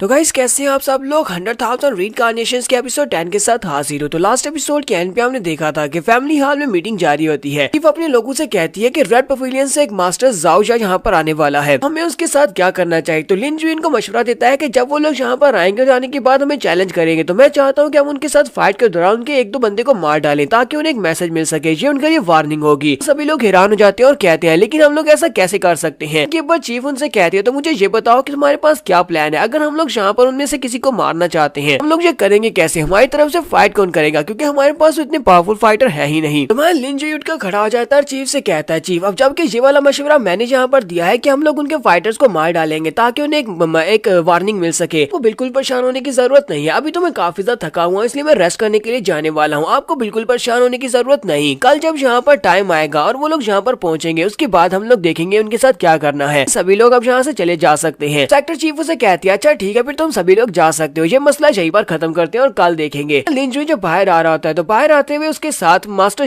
जानजू होते हैं। तो मास्टर जानजू से कहते हैं सेंट किंग मुझे बताएं कि अब मुझे और आपके लिए क्या करना होगा, ये बताएं कि वहाँ पर मेरी परफॉर्मेंस कैसी थी, मैंने आपका पूरा पूरा साथ दिया है। लिन जुई से कहता है तुम्हारी परफॉर्मेंस इतनी बुरी नहीं थी कि जितना काफी नहीं है। वो उसे कहते हैं तो फिर मुझे बताएं कि मुझे और क्या करना होगा। लिन जुई से कहता है तुम्हें मेरे लिए कल किसी एक बंदे को मारना होगा, मैं चाहता हूँ कि रात के वक्त तुम एक बंदे को मारो, अगर ये तुम एक पंच में उसे मार सकते हो तो ज्यादा बेहतर रहेगा कि अगर तुम उसे एक पंच में नहीं मार पाए तो वो तुम्हें मार डालेगा। उसे कहते हैं मुझे किसे मारना है। तो लिन उसे कहता है मेरे साथ आओ, मैं तुम्हें बताता हूँ कि तुम्हें उसे किस तरह मारना है और तुम उसे किस तरह मार सकते हो क्योंकि वो बहुत ज्यादा स्ट्रॉन्ग बंदा है। तो मास्टर जानजू से कहते हैं हाँ ठीक है मुझे बताएं। तुम्हारा लिन उसके कान में उसे सारी बात बता देता है कि तुम्हें इस बंदे को मारना है और इस तरह मारना है क्योंकि उसको तुम आसानी से मार नहीं पाओगे। तो वो मास्टर भी उसकी बात सुनने के बाद काफी हैरान होते हैं, फिर साथ उसे कहते हैं ठीक है मैं बिल्कुल ऐसा ही करूंगा जैसा आपने बताया। तो लिन उसे कहता है जैसा मैंने बताया बिल्कुल वैसा ही करना, अगर तुम ऐसा नहीं करोगे तो तुम सेफ नहीं रह पाओगे। उसे कहते हैं ठीक है जैसा कि आपने मुझे कमांड दी है मैं बिल्कुल वैसा ही करूंगा। मास्टर जानजू के वहाँ से जाने के बाद मास्टर लियू आगे बढ़ते हैं। मास्टर लियू से कहते हैं सेंट किंग प्लीज मेरी बात सुने, जब ये आपसे बात करनी है। तो लिन उसे कहता है एल्डर लियू अब आपको मुझसे क्या बात करनी है। मास्टर लियू से कहते हैं आपका बहुत बहुत शुक्रिया जो आपने मेरी जान बचा ली और मैंने ये सारी की सारी बात पहले अपने सेक्टर चीफ को बता दिया कि हिडन क्लैन वालों ने हमें धोखा दिया है, मेरी जान बचाकर मेरे ऊपर एक बहुत बड़ा एहसान कर दिया है, तो मैं फ्यूचर में आपकी जान बचाने के लिए कुछ भी कर सकता हूँ। सेंट किंग आप मुझे बताएं कि मैं आपके लिए क्या कर सकता हूँ। तुम्हारा लिन उसे कहता है बताना कि बहुत ही जल्दी हांगमेंग टूर्नामेंट स्टार्ट होने वाला है और मुझे इस टूर्नामेंट में तुम्हारी मदद की जरूरत है, चाहता हूँ कि इस टूर्नामेंट में तुम मेरी मदद करो। तो ये बताओ कि तुम्हारी इंजरीज कैसी हैं। तो मास्टर लियू से कहते हैं मेरी इंजरीज ठीक है, ये कोई बड़ी मेजर प्रॉब्लम नहीं है, कुछ ही दिनों में ये ठीक हो जाएंगे, टूर्नामेंट पहले से ये बिल्कुल ठीक हो जाएंगी, यानी कि टूर्नामेंट स्टार्ट होने से पहले ठीक हो जाएंगी। लेकिन अफसोस की बात तो यह है कि मेरे पास जो एक 5th ग्रेड का स्पीयर था वो तो टूट चुका है क्योंकि मैं एक स्पीयर वेपन को यूज करता हूँ, तो मेरे पास अच्छा वेपन नहीं होगा तो मैं आपकी ज्यादा मदद नहीं कर पाऊंगा। तो लिन जो से कहता है एल्डर लियू आपको बिल्कुल परेशान होने की जरूरत नहीं है क्योंकि बहुत ही जल्दी मैं आपको 9th ग्रेड का स्पीयर वेपन देने वाला हूँ। ये बात सुनते ही एल्डर लियू बहुत ज्यादा हैरान होते हैं और कहते हैं सेंट किंग क्या वाकई में यहाँ पर सच कह रहे हैं, क्या आप मुझे एक 9th ग्रेड का स्पीयर वेपन देने वाले हैं। आदिम अंदर से सोच रहे होते हैं हमारे सेक्टर चीफ सुजैन किंग जी और इसके साथ साथ मास्टर जानजू सिर्फ उन दोनों के पास एक 9th ग्रेड का वेपन है, मेरे पास भी एक 9th ग्रेड का वेपन आ जाए तो मैं भी बहुत ज्यादा पावरफुल हो जाऊंगा। लिन से कहता है एल्डर लियू मैं चाहता हूँ कि जाकर आप अपनी इंजरीज को देखें, जब आपकी इंजरीज ठीक हो जाएंगे और जब टाइम आ जाएगा तब मैं आपको आपका वेपन दे दूंगा। उसका वेपन आपके हाथ में होगा और उस वक्त मैं चाहता हूँ कि आप वहाँ पर उस वेपन को यूज करते हुए मेरी मदद करें। मास्टर लियू से कहते हैं आपने मेरी जान बचाई और ऊपर से अब आप मुझे एक 9th ग्रेड का वेपन भी देने वाले हैं। अगर जैसा वाकई में हो जाता है तो मैं सारी जिंदगी आपके एहसान के तले दबा रहूंगा और हमेशा आपकी मदद करूंगा जहाँ पर भी आपको मेरी जरूरत होगी। तुम्हारा लिन कहता है तो आज रात के तो मैं बहुत ज्यादा अच्छा शो देखने वाला हूँ, तो आज रात की मुझे इंतजार है। तो रात के वक्त हमारा लिन फिर से क्लियर पॉइंट के अंदर जाता है।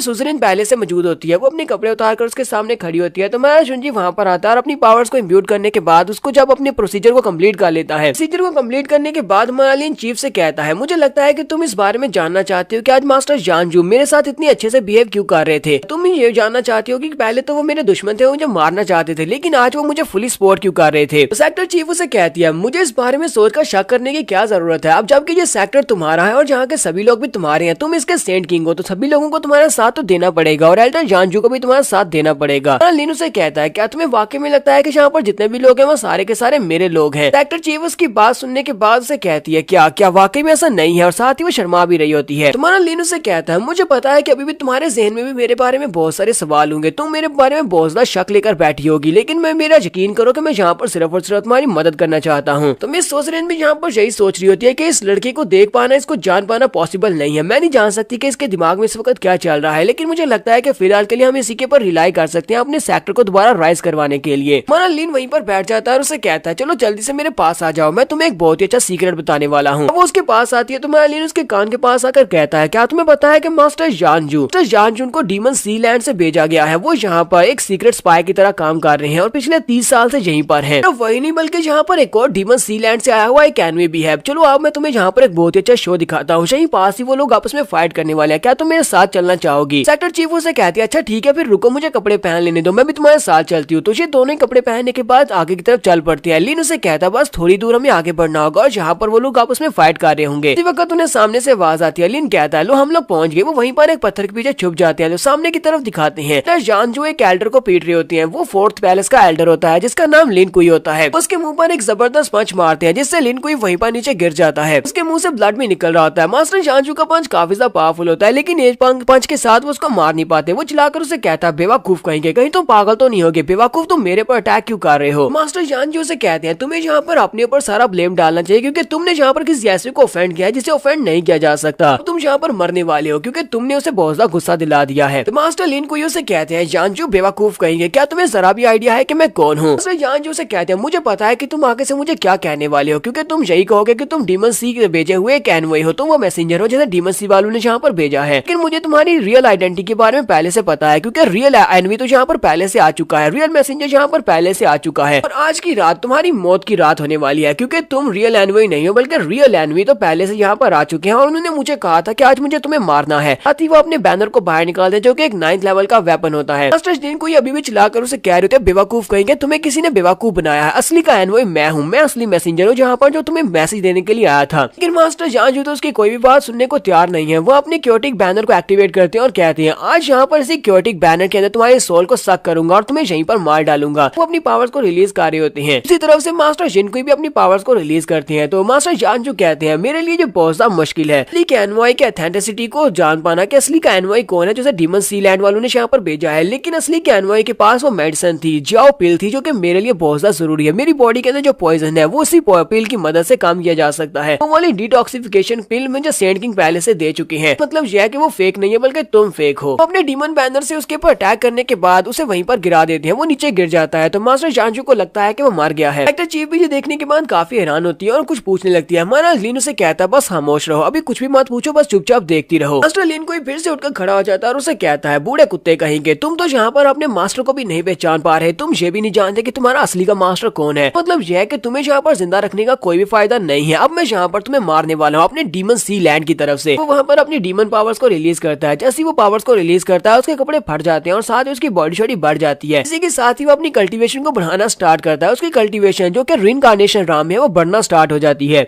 ये देखकर तो मास्टर जानजू भी थोड़ी देर के लिए चकरा जाते हैं कि इसकी कल्टीवेशन लेवल इतनी तेजी के साथ कैसे बढ़े। इसका मतलब यह है कि इसने अपनी पावर्स को कंसील किया हुआ था। यहाँ पर अपने एक स्पेशल स्किल को यूज करता है, अपने इनके काफी सारे फायर बॉल्स क्रिएट कर लेता है। मास्टर जानजू को ये बात पहले से पता थी क्योंकि लिन ने उसे पहले से ये सारी बात बताई हुई थी। वो उसे कहता है जबकि तुम यहाँ पर डिमोनाइज्ड हो चुके हो और तुमने अपनी पावर्स को भी बढ़ा लिया है, तो मुझे ये सब कुछ पहले से पता है क्योंकि मेरे एनवॉय ने मुझे ये सब कुछ बता दिया था कि तुम अपनी पावर्स को इंक्रीज करोगे, डिमोनाइज्ड होने के बाद तुम्हारी पावर्स बढ़ जाएंगी। यहाँ पर पूरी तैयारी के साथ आया हूँ। वो फिर से अपने सोल बैनर को एक्टिवेट करते हैं और उसके ऊपर अटैक करते हैं। मास्टर लिन को जो कि अब पूरी तरह से एक डीमन में बदल चुके हैं, वो जोरदार चीख मारते हैं। अपनी जोरदार चीख मारते हैं तो सामने की तरफ एनर्जी निकलती है। उस एनर्जी के साथ जानजू की जो सोल पावर होती है वो डिस्ट्रॉय होना शुरू हो जाती है क्योंकि उसकी पावर ज्यादा होती है, यानी कि मास्टर लिन कोई की पावर ज्यादा होती है, जिसकी वजह से मास्टर जानजू वहाँ पर हारने की कगार पर होते हैं। सेक्टर चीफ कहती है लगता नहीं है कि मास्टर जानजू हमारे सुप्रीम एल्डर इस लिन कोई का मुकाबला कर पाएंगे। जुन्यो से कहता है तो फिर हमें उसकी हेल्प करनी चाहिए। वहीं पर से एक छोटा सा पत्थर उठाता है, उस छोटे से पत्थर को उठाकर उसके अंदर एनर्जी को इम्ब्यूट करते हुए सामने की तरफ फेंक देता है। वो पत्थर सीधा जाकर मास्टर जिनकुई की बॉडी के अंदर धंस जाता है। वो उसके पेट में जाकर लगता है, की वजह से उसकी पावर्स थोड़ी देर के लिए उससे छिन जाती हैं। वहाँ पर उस पत्थर के लगने की वजह से अपना कंट्रोल खो देता है। उसी वक्त मास्टर जानजू को एक मौका मिल जाता है। वो कहता है लगता है कि मुझे एक मौका मिल गया। साथ ही वो अपने सोल बैनर की पावर्स को यूज करते हुए दोबारा से उसके ऊपर अटैक करते हैं। सोल बैनर की पावर्स को यूज करते हुए जब उसके ऊपर अटैक करते हैं, इस बार मास्टर जिनकुई डायरेक्टली उसकी पावर्स के साथ हिट होता है और वहीं पर वो नीचे गिर जाता है। तो जानजू कहते हैं मेरे एनवॉय ने मुझे बिल्कुल ठीक कहा था। उसने कहा था कि मैं इसके ऊपर अटैक करता रहूंगा, बार बार इस पर अटैक करूंगा तो ये एंड के ऊपर मारी जाएगा, तो मैंने इसको मार ही दिया है। लेकिन इसने मरने से पहले यहाँ पर पहुंचना शोर किया था। मुझे जल्दी से जल्दी यहाँ से निकलना होगा। अगर मैं यहाँ पर ज्यादा देर तक रुका रहा तो मेरे लिए ये सिचुएशन बहुत ज्यादा बुरी हो जाएगी, कहीं कोई मुझे यहाँ पर देख ना ले। मास्टर जानजू बड़ी स्पीड से वहाँ से भाग जाते हैं। मास्टर जानजू के वहाँ चले जाने के बाद सेक्टर चीफ कहती है मास्टर जानजू तो यहाँ से चले गए हैं, चलो जाके वहाँ पर चेक करके आते हैं। तो हमारा लिन से कहता है जरा सब्र करो, अभी ये सब कुछ खत्म नहीं हुआ, वो अभी तक जिंदा है, वो मरा नहीं है। यहाँ पर हम लोग अपनी एपिसोड 10 का एंड करेंगे। एपिसोड की एक्सप्लेनेशन अच्छी लगी हो तो कमेंट करके जरूर बताइएगा। चैनल को सब्सक्राइब कर दे, वीडियो को लाइक और शेयर कर दें। शुक्रिया।